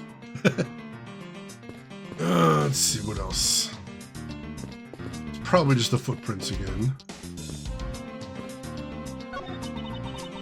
Hey, Mr. Edgeworth, isn't this one of these things you tie horses to? Yes, although the horses are in another location at the moment. Aw, I was hoping I get to ride one. You know how to ride a horse? Nope, never rode one in my life. But I have an Asian friend who was born in the year of the horse. Non sequitur is the only way to describe your logic. We could check out these barrels, I guess. If these were real, I wonder what you'd put in them. Water would be the obvious answer. But if you stored water in a barrel into the blazing hot sun, wouldn't it go bad? People of that period probably didn't care how it tasted. Sorry, but I can't let you get away with making fun of our forefathers. I mean, maybe they really like the strange taste. Who's making fun of them now? Oh man! It's so cute, Jimmy. Holy crap. I do appreciate a cute cartoon dolphin. Look, there's a blurb about the cactus here. This cactus is a very gracious gift to Gatewater Land from the local police precinct. I believe the police went so far as to donate a cactus to this place. So is the police department running a cactus farm on the side? Just kidding. They wouldn't do something so silly. Actually, I have the vague impression I've seen a cactus farm at the precinct before. Well, that's disturbing. Horses are painted on this garage door to complete the Wild West theme. They look so lifelike, don't you think? You're thinking of wrangling, or rather stealing them. If you can coax them out of there, sure. Come on, I know you can sweet talk them out. I'd be holding a cube of sugar in my hand and they wouldn't budge, Kay. Bet they picked them on purpose. Alright, I think we've looked at everything in here. Do I have any logic I can apply?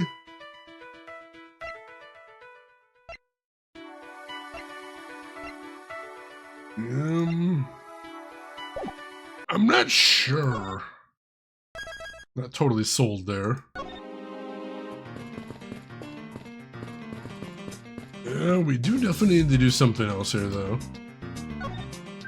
That's just the footprints again. I was hoping that was the drain pipe and we could look at that. But no, we cannot.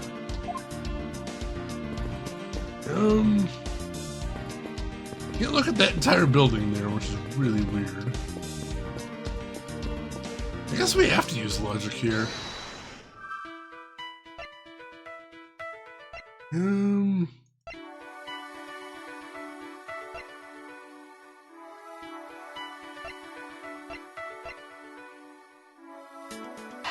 Try making these two? Ha! A second blue badger that shouldn't exist. Clearly the true identity of the person underneath is... Oh, I know! It's one of the kidnappers, right? That person wore a costume to get away. Oh, nice, Tartar. Good thinking. Precisely. After all, the costumes that went missing from that storage area are... a blue badger, a proto badger, and a bad badger. Yes, those three. So there are 3 phony badgers running around in the park somewhere, huh?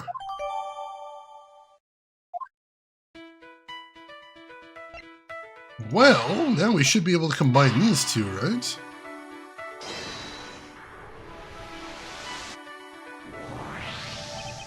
Now that we know that the kidnappers were wearing badger costumes, those footprints from earlier take on a new and very significant meaning. Oh, you mean now we know which tracks belong to the kidnappers, right?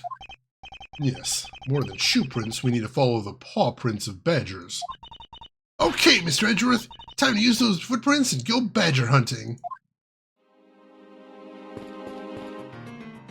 Let's see what we got here. So we're looking for footprints made by a costume. Hey, I think I found them! There are 2 sets here. Both do look like possible candidates. This set is walking off to the west. Ah, it just stops. I can't make heads or tails of where it's headed from here. I think we can assume it's headed towards the stadium. Wonder where the other set leads. This one seems to be headed east.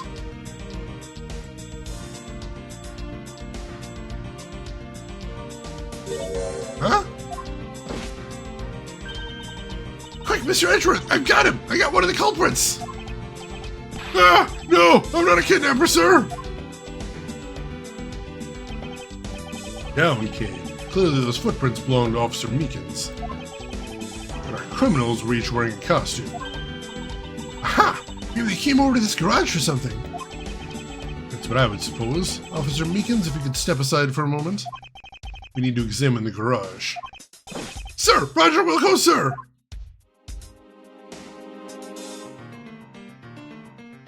Gotta correct myself, it would be peyote farming. Right. I get those mixed up sometimes, too. Let's open the shutter and see what we find. Maybe we'll find the kidnappers hiding inside. Ah!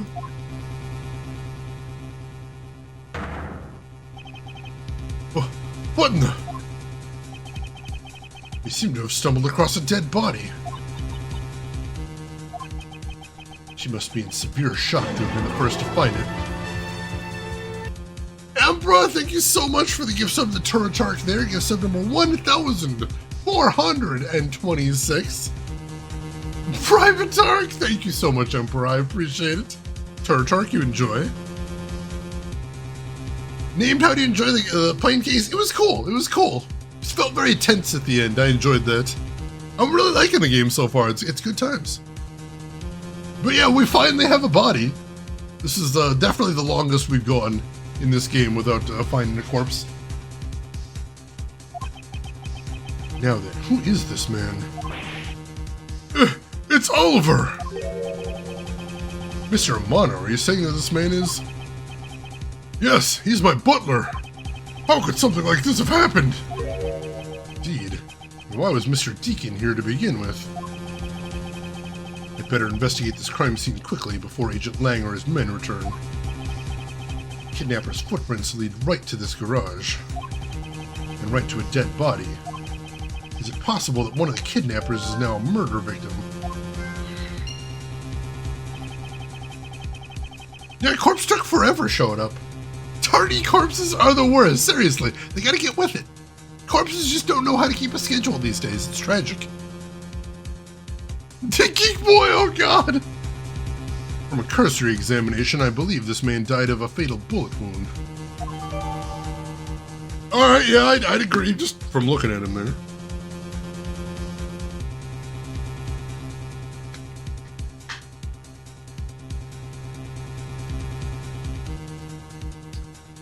I got the meaning, but that is definitely an obscure usage of the term, most definitely. I think the word you might be looking for is foraged. Toss that in chat. How in the world can the frickin' butler be the murder victim? What's the world coming to? What a twist! I mean, I suppose technically if it's suicide, it could still be a case that the butler did it. So we can't rule that out yet. You sure are calm for somebody who just found a body. It's surprising what one can become accustomed to in the span of 2 days. I won't rest until I've inspected every suspicious-looking nook and cranny. Let's check out that suspicious-looking necklace first. But it's definitely a win for everyone involved. Win-win! This is an unusually shaped pendant. What is it? Is it something valuable? She seems to have regained some of her composure. Looks like a horse pendant. Got an antique feel about it. It's really pretty. Hold on. This is made of platinum silver. Nice. It is worth something after all. Oh, look. There's something written on the back. Colin Deveray. It's a name. Colin Deveray. This man's name is... Huh. Well, that's weird. I think so. Yeah, that would make sense, Kissa. What else have we got? As long as that Interpol agent has control of this case, I'm not going to be able to have a real autopsy done on the victim. I'm no doctor, but let's see what I can piece together myself. There are 2 gunshot wounds, one in his abdomen and one in his shoulder. So that means he was shot twice? No, I don't think so. I think the abdominal one is an entry wound, and the one near his shoulder is the exit wound. Well, that's a weird angle. Nice! I knew you could figure it out! Comes with experience, and I've seen my share of crime scenes. Speaking of experience, this crime scene seems a bit too clean for a murder where the bullet went clean through. I should make a note of this oddity. Yeah, no blood pool anywhere. That's really weird. Ferrari! Yeah, how, like, imagine the angle they must have been pointing at for it to go into his stomach and out the back of his shoulder. Like, you'd almost think he was above whoever was shooting there.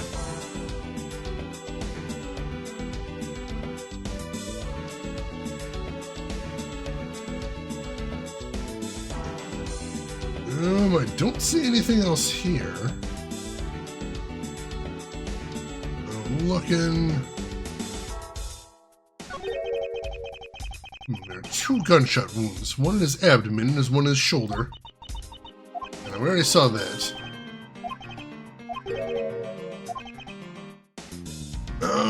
Can I deduce anything from here? I don't think so. Kind of feels like the game wants me to deduce something, though. Oh, we never looked at the Gatewater pamphlet, didn't we? Alright, so there's the stadium, there's Wild Wild West, there's the main gate, and there's the haunted house. I suspect this is probably going to be important at some point. Should it was a mechanic working under a car? I mean, that kind of would work there. Oh shit, I've never tried that before, Rin. Were they from Frozen? Because if so, I'm absolutely trying that out. That sounds amazing. Maybe he was hit mid-backflip. Does that look like a guy that does a lot of backflips? I shouldn't judge, but he doesn't.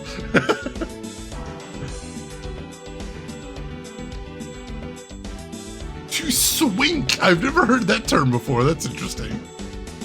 That's wild. That's fair, Jimmy. That's fair. Alright, what else have we got here?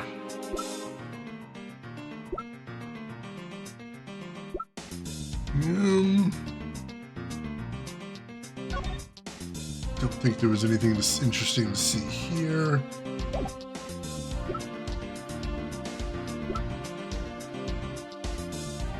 No, I don't think there's anything I can do there.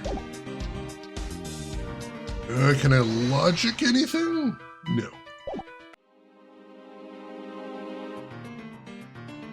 Alright, yeah, I don't see anything else to see here. So, let's go back.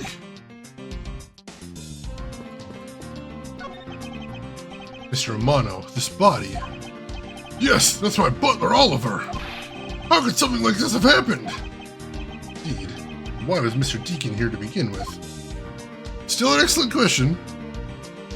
To labor, to work hard, to cause the toil or drudge, to tire or exhaust with labor. Wild. I've never heard that term before. Ooh, congratulations, Turtark. Maybe it was just, he could have been doing a back bend as well. That is possible. Don't want to rule that out either. What a peculiar car. Yeah, from the looks of it, it must be the Blue Badger mobile. And it has 3 tires, so maybe it left those tire tracks behind? It's simply not possible. Huh? Why? Take a look at the tires. There's no mud stuck to them. Therefore, it must have been here since before it started to rain. Oh, gotcha. Good eye. Shame I don't see any other clues around. Yeah, I'm not seeing anything here. He's got nothing else to say.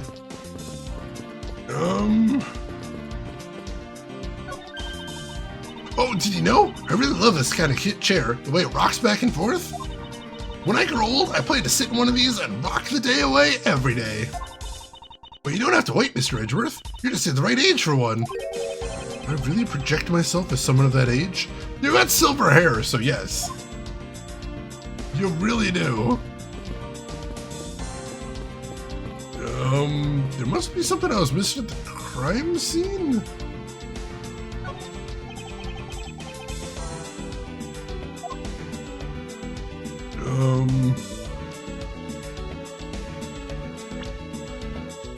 I don't feel like I can deduce anything from here, though.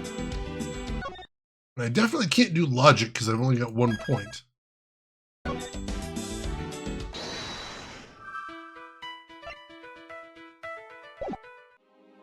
Ed, you got a hint? What are you thinking? Hey, Follows! Good to see you, as always. How are you doing today? Hope you are doing good.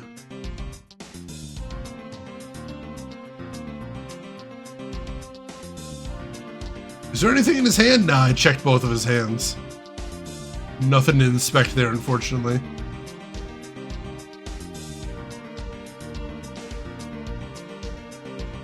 So now it looks like the only things to look at are the 2 bullet wounds and the necklace, and that's it. So there's... Yeah, they got the images of the mascots here, but I can't apply those. I can't inspect those either. I don't think I need to connect anything to those. Show him your badge! I don't think he'll be looking at badges ever again.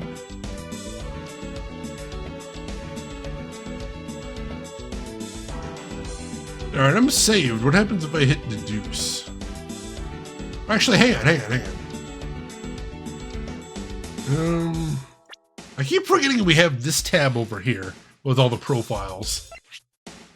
Ernest Amano, benefactor when I studied abroad in Germany, director of the Amano Group. Lance Amano, son of Ernest Amano, victim of the kidnapping. I knew him when he was a child. Kay Faraday, self-reported great thief. She claims to be the Yatagarasu, but... Chi Long Lang boasts that he has the highest arrest rate in Interpol in charge of kidnapping case. Shi Na, Lang's trusty secretary, level-headed, she supports him in his investigations. Oliver Deacon, age 50, Amano's family butler and Lance's private tutor, was found dead. Mike Meekins, precinct police officer, was conducting investigation while in the Blue Badger costume. Alright.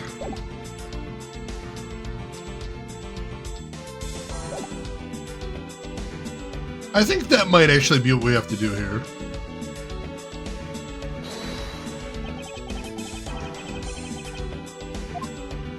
Let's see. Oh, I can't present profiles. Dang it.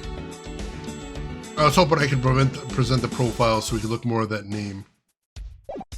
But no, we cannot. Let's see, is there anything else to see here? Colin Deveray. That's so weird.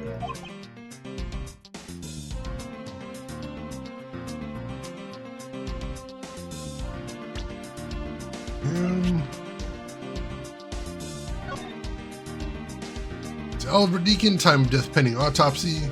Preliminary findings indicate loss of blood resulting from gunshot wound, entry point, lower right abdomen, exit point, right shoulder. Despite the fact that the fatal bullet went clean through the body, there's very little blood at the site where the body was found. It does look like the spots are labeled for the different vehicles, it's true.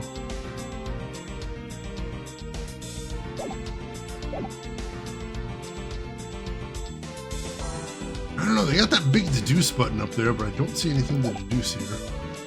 Let's try hitting the partner button. Okay, what do you think about the kidnapping?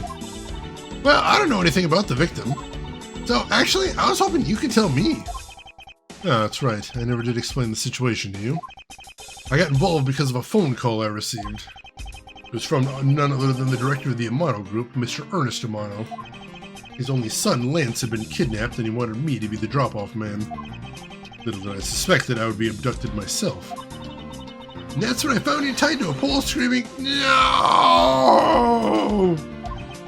Can you please drop that already? It appears that this case has taken a turn for the unexpected. I'll say, I was shocked to open that shutter and find a dead body inside. Well, as most people would be, since the average person rarely runs across a corpse. Wait, you just compared me to a normal person, didn't you? I'll have you know that I'm... Sorry. Suppose I should have recognized that you're a thief, correct? No, I'm a great thief! Of course, you gotta make the distinction. Wasabi, welcome in. How are you doing today?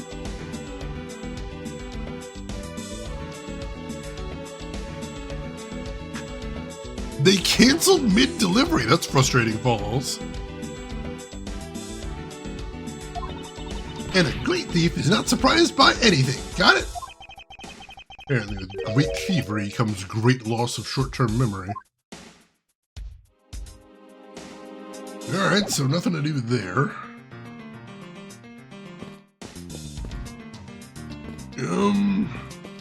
Talk to the officer again? Nope, officer still won't let me through. I've definitely looked at everything in the scene now. Pretty sure anyway. I must have to present something here. Just sitting back and not spoiling anything? I appreciate the heck out of that, Wasabi. Very cool of you.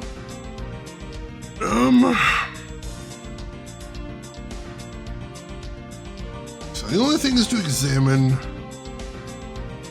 The only thing is to examine are the bullet wounds in the necklace, but it seems to want me to present something here, so that's confusing.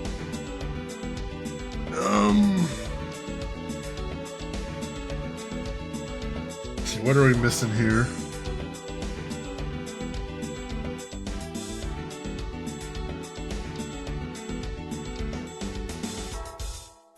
I don't know, there must be something we haven't seen here.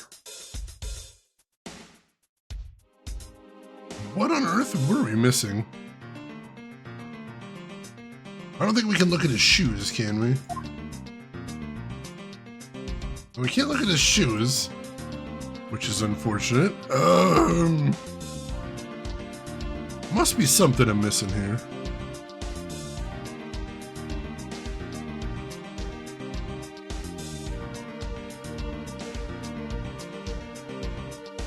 No, I think I've seen everything on the body.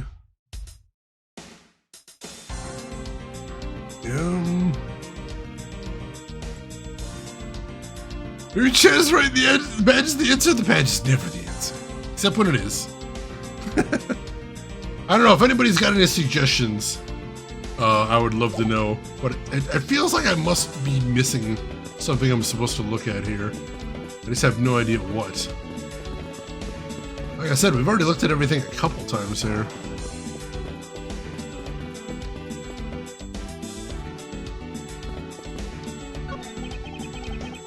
Yeah, we already looked at the tire tracks. Rain, you got a hint? What do you got? I am kinda stumped here. Nobody to talk to, nothing else to inspect.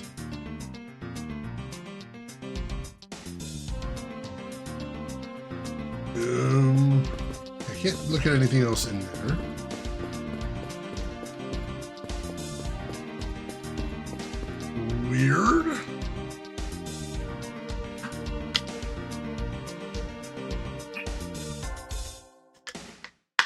Shane is very stumped.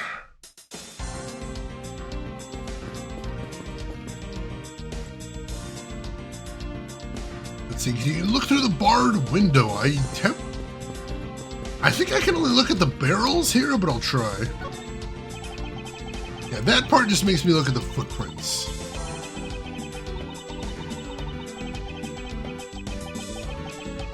And we already dealt with that.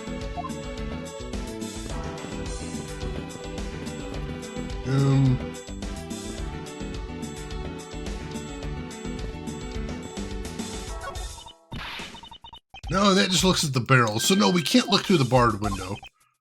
We can only look at the footprints in the barrels.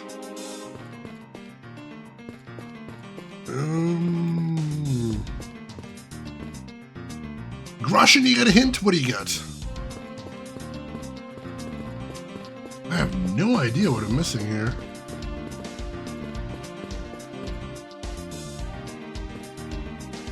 Like I said, I really don't think there's anything else to inspect here. Can't talk to him more. Save here.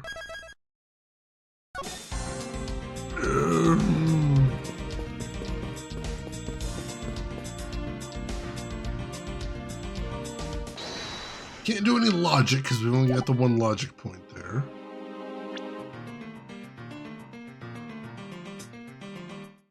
I mean, we know that the necklace around his neck isn't his actual name. We do know that at least. I guess we gotta try deducing something.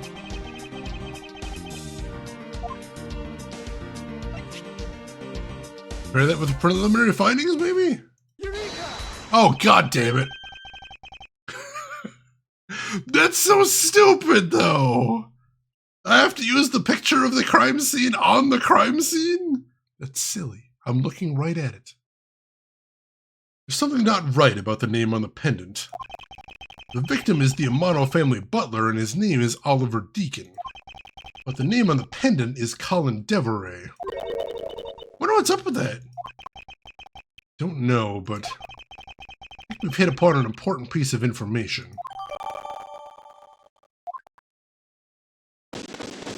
There we go, that's all we were missing. Damn it, that is very silly. Oh, we got some crunch there? Thank you for letting me know. That's so silly, because I thought about that. I'm like, the only thing I have with his real name on it is the picture of the crime scene, but I'm like, why would I use the picture of the crime scene on the crime scene? That's strangely recursive. God damn it. Thank you for the hint, though, Russian. That was just what I needed there. All right. Whew. Well, we finished the investigation at least. That's a good thing. Lance, where are you, sweetie? Who the heck is this? Who is that? Excuse me, but you are?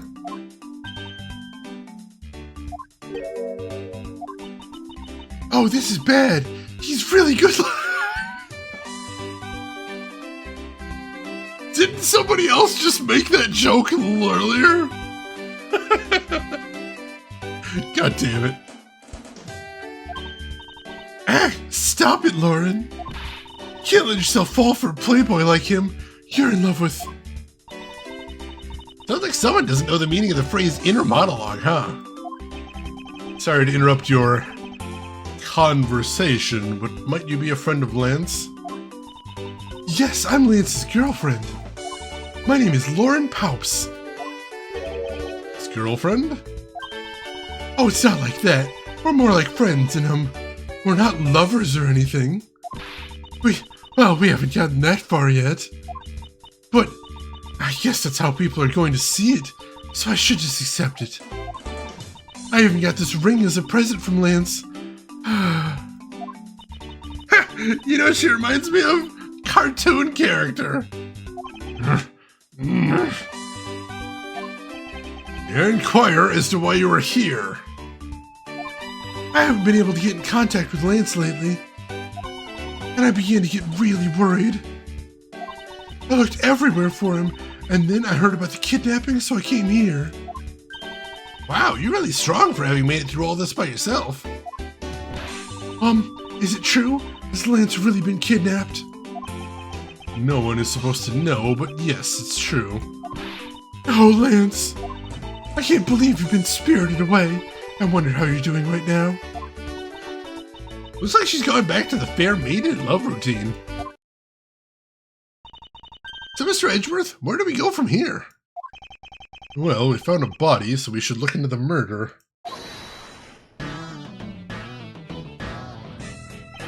My men brought me up to speed over the radio. And I have to say, you really should have called. I heard you found something very intriguing. I have nothing to hide, Agent Lang. It's exactly what you see before you. I'll take it from here. Yeah, that guy's really dead. Hey, you waiting for an invitation? Hurry up and detain the suspect, now. Suspect? Who? Officer Meekins, is it? You're coming with us. What? Sir, I had nothing to do with it, sir! Agent Lang, don't you think you're being a bit rash? You even have a good reason to suspect Officer Meekins. Ha! I leave that kind of stuff to you prosecutors. It's your job, after all. Like I said earlier, the crime scene isn't as forgiving as your precious courtroom. That's your answer? I know you like your logic and reasoning, but that sort of impractical stuff is not needed out here in the field. All you have to do is arrest suspicious person after suspicious person. That's how you eliminate crime from the streets. That's also precisely how you unnecessarily arrest innocent people by mistake. Innocent people? Nonsense. There's no such thing as an innocent person. We all got a blemish or two in our hearts. It's tyranny. I won't allow such a thing to go unchecked before my eyes. Heh. Too bad you don't call the shots around here. As I have sworn to uphold the laws of the land, I cannot allow you to take this man in. You would arrest a man on false charges without even conducting an investigation. Have you no honor as a member of law enforcement? You, how dare you speak so disrespectfully to our Shifu? Hold it!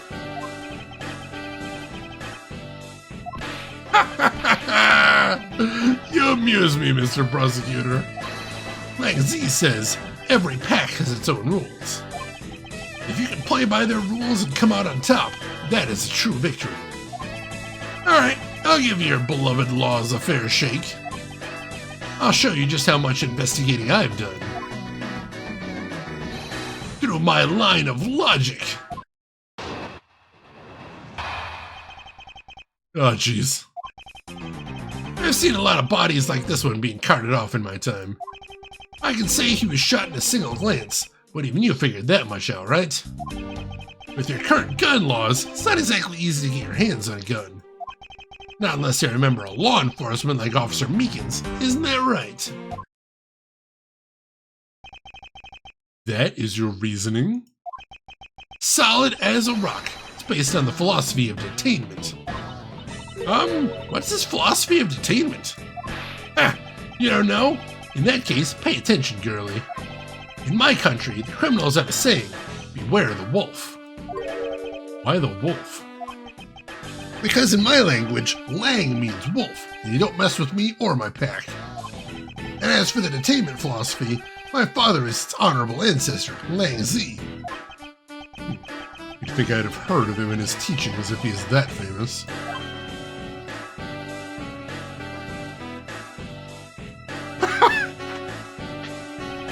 Lang Z developed it as he worked to lock criminals away thousands of years ago.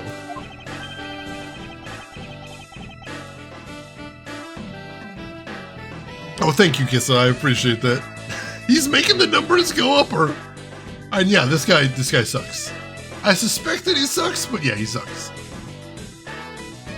To this day, the Zingfa police still trains its recruits using his philosophies. What, thousands of years ago? That makes your story about as believable as a fairy tale. Anything wears down and breaks over time. You really believe something as ancient as that can be applied to today's world? You want to put it to a test?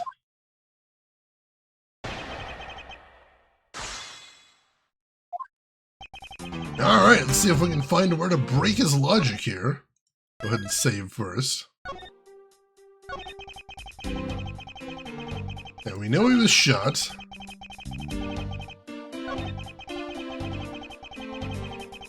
Let's press about this. If that's the case, there are plenty of other officers who might be potential suspects. You're not seriously going to arrest each and every one of them, are you?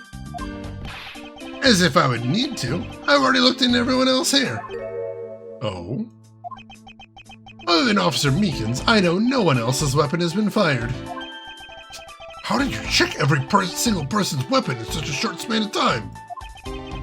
That's because each and every one of my subordinates is extremely capable. It didn't take more than a few minutes to conduct the entire investigation. Power of sheer numbers. But you have yet to check Officer Meekins' weapon, correct? Thanks for reminding me. Hey, you! Show me your gun! Oh! What's wrong? Why does he look so sickly pale all of a sudden? Gun! What'd you say? I can't hear you. Stop mumbling and spit it out already. Sir! I lost my gun, sir!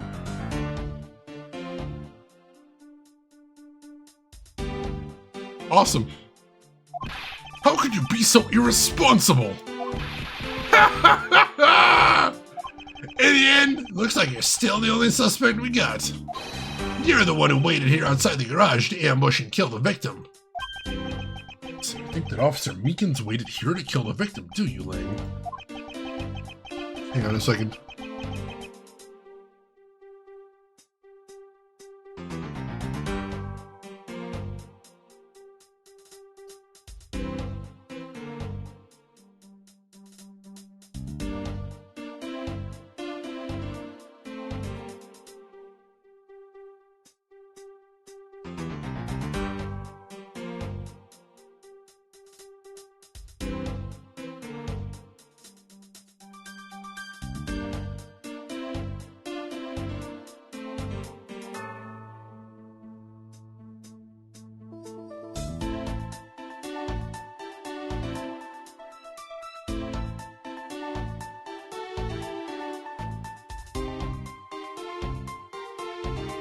Whew, sorry about that, had a little tickle in my throat.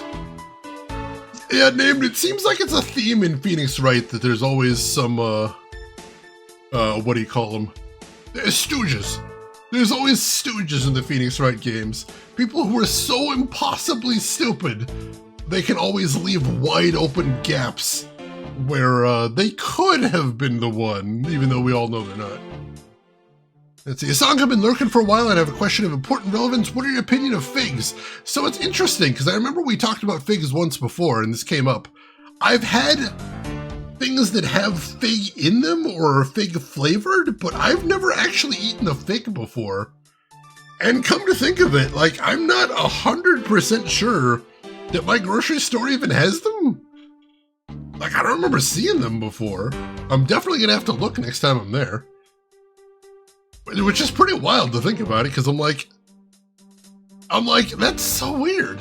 I'm like, why wouldn't it? Like, surely there's somewhere, right?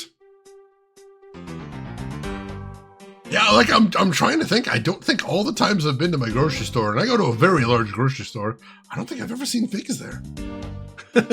So yeah, I've never actually had a fig, and I'm not 100% sure where I'd get one. Wasabi figs are delicious. Like I said, I've had fig flavored things before, and those are good. And I think I've had fig Newtons before is what I'm thinking of. I don't know if those actually have fig in them or just fig flavored, but I've had fig Newtons. Those are pretty good. But like, I don't even know if I've ever seen a fig in person before.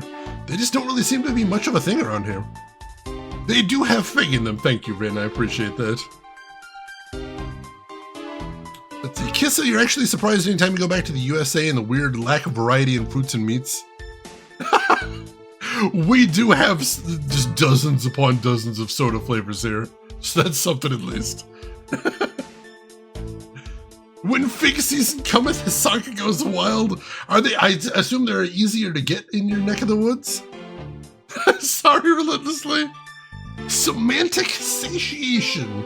I love that there's a term for that. It's like eating a flower bulb and you're eating a squishy fruit with a lot of seeds. Interesting. Figment of your imagination. Oh God. Figures.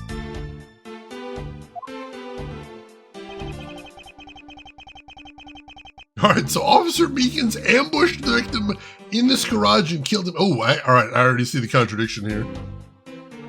They're not fictional. Oh God. You mean to tell me that the murder occurred here in this garage? From the fact that the suspect was found almost next to where the body was found, I'd say that it's pretty obvious that this is the crime scene. Lang Z says, a criminal always returns to the scene of the crime. Hey, finally a quote even I've heard of before. Furthermore, Lang Z says...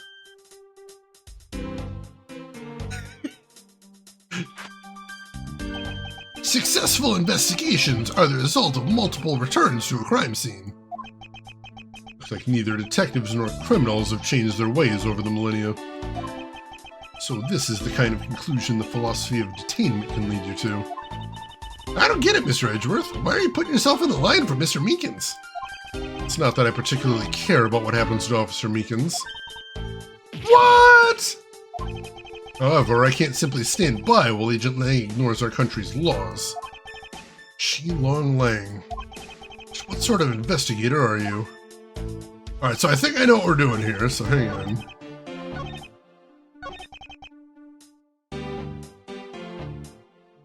Looking very respectfully. Excellent, excellent.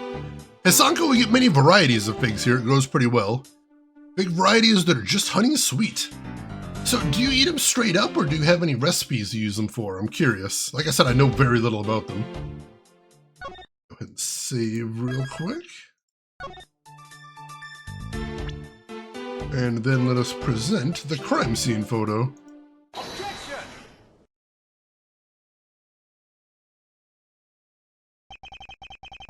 Eat them from the plastic basket you buy them in, you don't even wash them. Hell yes! That is a sign you've got something delicious on your hands. When you're like, I'm just going straight for them. No thinking, no preparation, dive straight in. I love that. Kissa, you think the first figs you had were in the UK? They were nice to eat straight, but also, yeah, why not also cook them? I wouldn't even know where to start with that, is my problem. Unfortunately for you, Agent Lang, that is simply not possible. What do you mean? You've seen this crime scene for yourself. And while you were looking, did you not think to yourself that it was a little too clean? So you did notice that there was too little blood. Do you still wish to claim that Officer Meekins committed the murder here? Because this isn't the crime scene, and if it was your men who led you to think it was, then I suggest you leave the case to the local police and set the record straight. Ha ha ha ha! Not bad. I see your logic can be just as sound as mine. In that case, let me ask you this. Don't you think it's weird that the officer was hanging out around here in the first place? Weird? How so? Hey you! Your squad's not even supposed to be in this area, right? What were you doing neglecting your duties and loafing around here? Don't you dare give me some lame excuse like, I found myself taking a walk. But sir, I really did take a walk, sir. You're a disgrace. How dare you take your pack obligations so lightly? Officer Meekins is looking extra meek. Is he hiding something? Mr. Edgeworth, please, sir! Save me the way you did earlier, please, sir! Officer Meekins, please give us a detailed account of what happened. Sir! Not you too, sir! And here we have yet another Phoenix Wright tradition, which is people who are about to go to jail forever who still lie.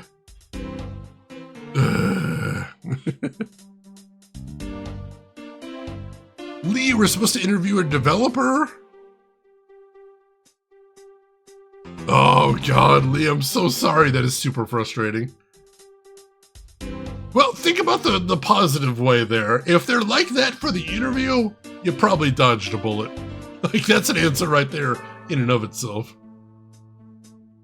Let's see, you can make fig jam either from whole figs or from the contents of the fruit flour. Ooh, I'd try that. That sounds good. Weirdly, Ren, you say the first fig you ever had was from Costco. Costco does sometimes get a rotating selection of stuff they don't usually have around. I might have to see if I can find anything there sometime.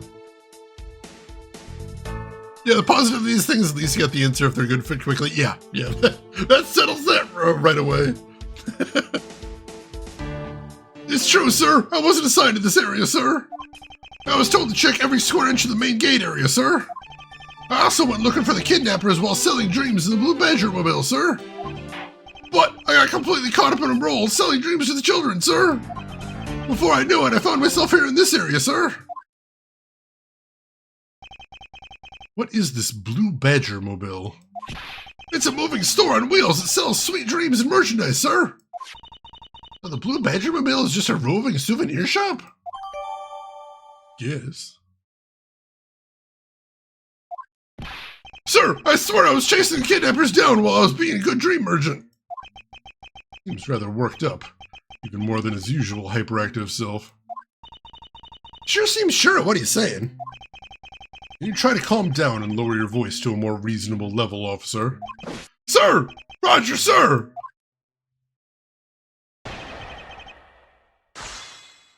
Selling drugs in the Blue Dream Maker mobile. Let's see. But I wasn't assigned to this area. Told to check the main gate area, sir.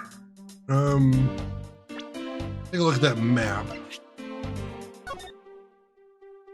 Alright, so there's the main gate at the bottom, and there's Wild Wild West to the east.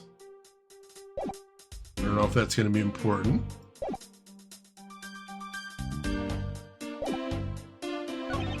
He also went looking for the kidnappers while selling dream. What does that mean? Hold it!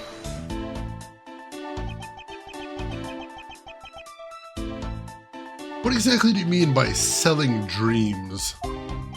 Sir, the Blue Badger mobile is where dreams are collected. What?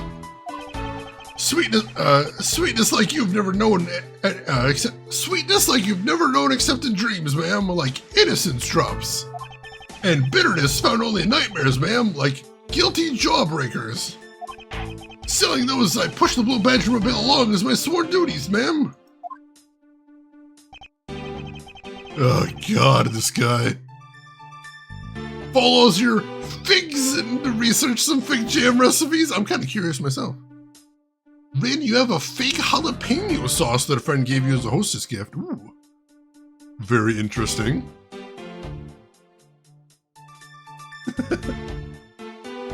That's probably the problem there, Lee, is he's waiting for me to finish my stream before he jumps on the call. That's what's going on.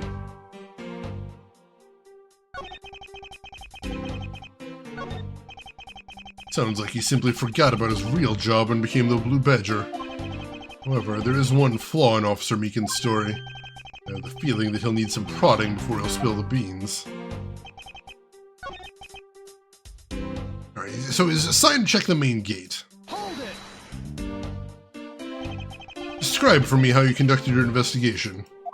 Yes, sir! Well, first I made sure there was no suspicious-looking people in the area, sir. But the only people that seemed to gather around me were little girls, sir. Oh, what'd you expect me to dress like the Blue Badger?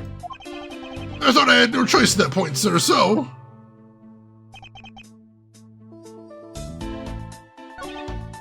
He got completely caught up in his role. Before he knew it, he found himself in the area. Press him on this one. How did you wind up all the way over here? I was in the middle of a sea of kids, sir.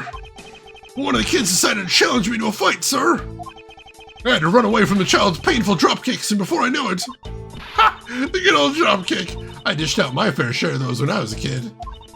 It was always the best when you felt one really connect with your opponent. In any case, you wound up here for a reason completely unrelated to the investigation. Sir! That's right, sir! It's not something you should be admitting to with your head held high, officer. Alright, what's the flaw in his story, then?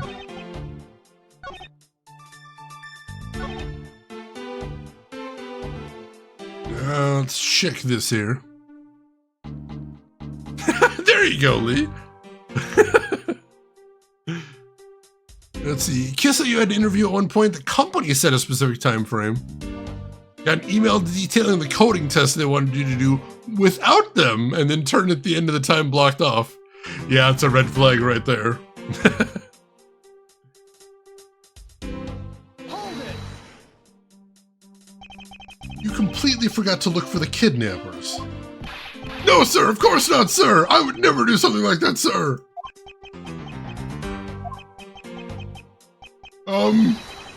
You're absolutely right. Wow, you good at this forcing people to confess thing, Mr. Edgeworth? To be frank, I'm just a little man, sir. I'm better at selling kids a few small dreams than looking for a big crook, sir. Hold it! Enough wallowing in your own self-pity. Let's return to your testimony. Yes, sir.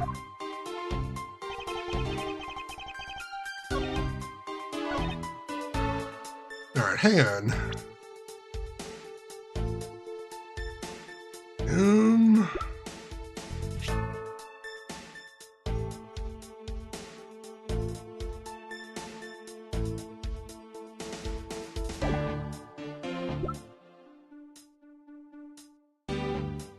Let's see. We already talked about the fact there was 2 badgers running around, but that's not his fault. I'm gonna save again because I think I'm about to botch this. Let's.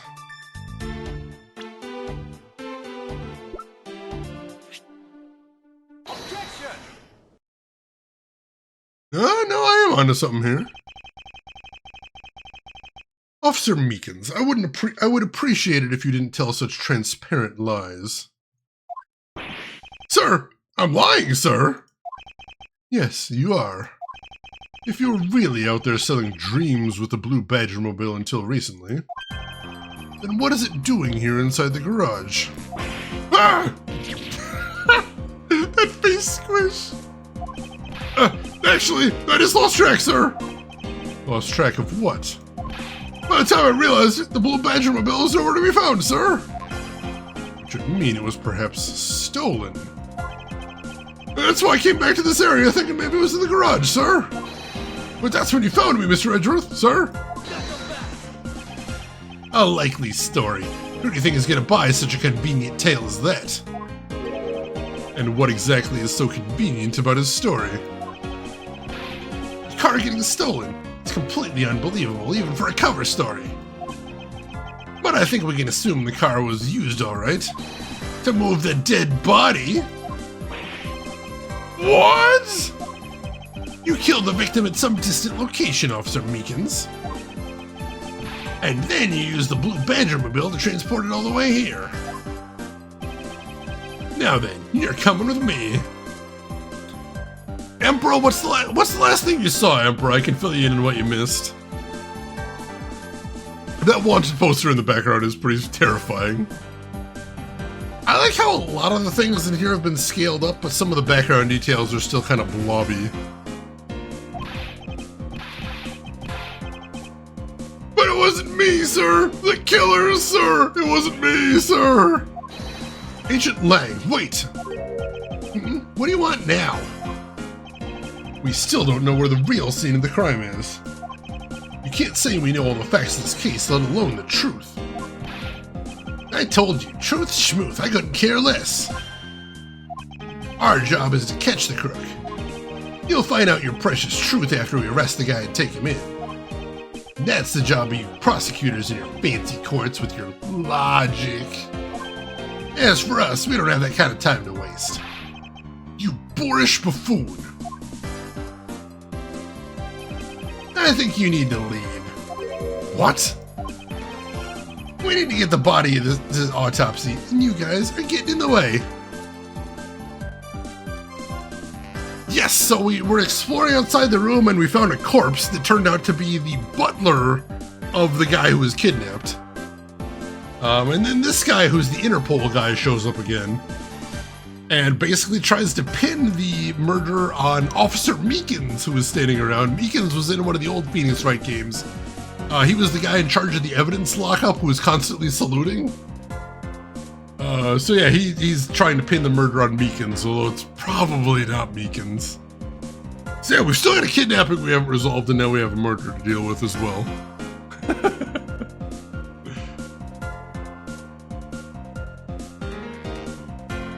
I love how he despises logic. It's so bad. Makes for a very good villain, though, I'll say that at least. So this is basically just Edgeworth making sure they get the right person. None of this takes place in court. Basically, yeah. So I guess they wanted to do something different from Phoenix Wright. So if they just had him be on the other side of the courtroom, it would mostly play correctly. So instead, like, a lot more of this game than with Phoenix Wright is investigating crime scenes and looking for evidence. And then there's a lot of him interrogating witnesses, which is kind of how the courtroom segments played out. Yeah, Meekins, I don't want to protect Meekins. I wouldn't mind Meekins going to jail. This game has no court scenes. I was kind of expecting that. That makes sense. That's if they had any court scenes, you know, they would kind of defeat the purpose of being a separate title, I guess. That makes sense. You would interfere with another one of my investigations. Hey now, let's not forget who holds the actual authority to conduct investigations here. I'm afraid the one doing the interrupting is you, my ignorant little pretty boy. Now be a good fancy boy and get out of my sight. If you don't, I'll arrest you for obstruction of justice. Well, that's not good.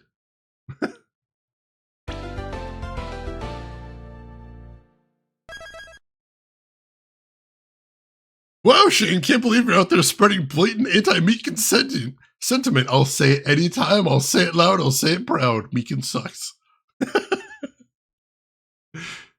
Yeah, basically, Suki Zero. You were in the wrong place at the wrong time. I'll arrest you. Let the court sort it out. Just presumed them? That's fair, that's fair. So, I hate to leave off on a cliffhanger, you know I do, but this seems like an excellent place to stop for the day. Hopefully we can finish Case 3 tomorrow with where we're at, though. We did finish Case 2 today and got to start on Case 3, so we'll see if we can finish Case 3 tomorrow. Like I said, for anybody curious, there are 5 cases in the game total, so we are at approximately the halfway point of the game right here. Which, considering this is just day 3, means we're making good progress, I think, so I'm very happy with that. That bubble beam again? Most definitely. I don't know why that's so hard to say. That Meekins dragged away again? Oh, yes, every time. So thank you, everybody, for hanging out. I had a great time talking with all of you. As always, I hope you folks had a good time, too. We're going to be picking up right where we left off tomorrow, so if you want to see where the cliffhanger goes to, I hope I'll see you folks tomorrow, too. So we're going to wrap it up right here. However, if you've got a minute to spare, I would really appreciate it because we have to see who all else is online. So if you're not done watching Twitch for the day, maybe I can send you somewhere cool. I would like the opportunity to. Plushie, thank you so much for the bits. I appreciate that. Hope you're having a good day. That above ground ladder again? It would appear so. So make sure to hit follow if you haven't already. That'll be the easiest way to find me tomorrow or at any point in the future if you'd like to come back. We'd love to have you. And while I'm looking to see who all is live right now, there's some links in chat you might want to check out if you haven't seen them already, including a link to my YouTube channel, which is where you can get caught up on all the games I've played in the past, or just get caught up on our current playthrough if you'd prefer. They're all going up there. And we have a link to my Discord in there, which is the where you can chat with me or the rest of the community outside of the stream. We'd love to have you there. Feel free to join in that. And, oh goodness, we have a lot of options. We are spoiled for options today. Let's see. Where do we want to go today? How about...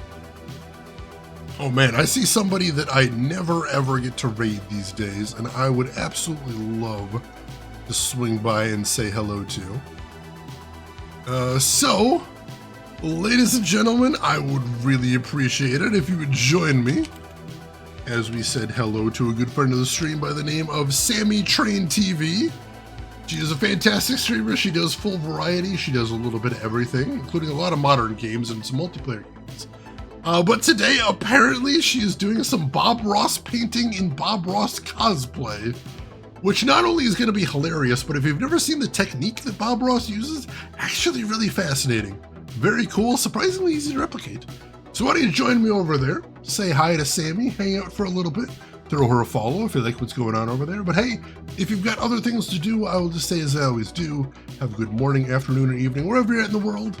I will see you folks tomorrow for more Ace Attorney investigations. Take care till then, everybody.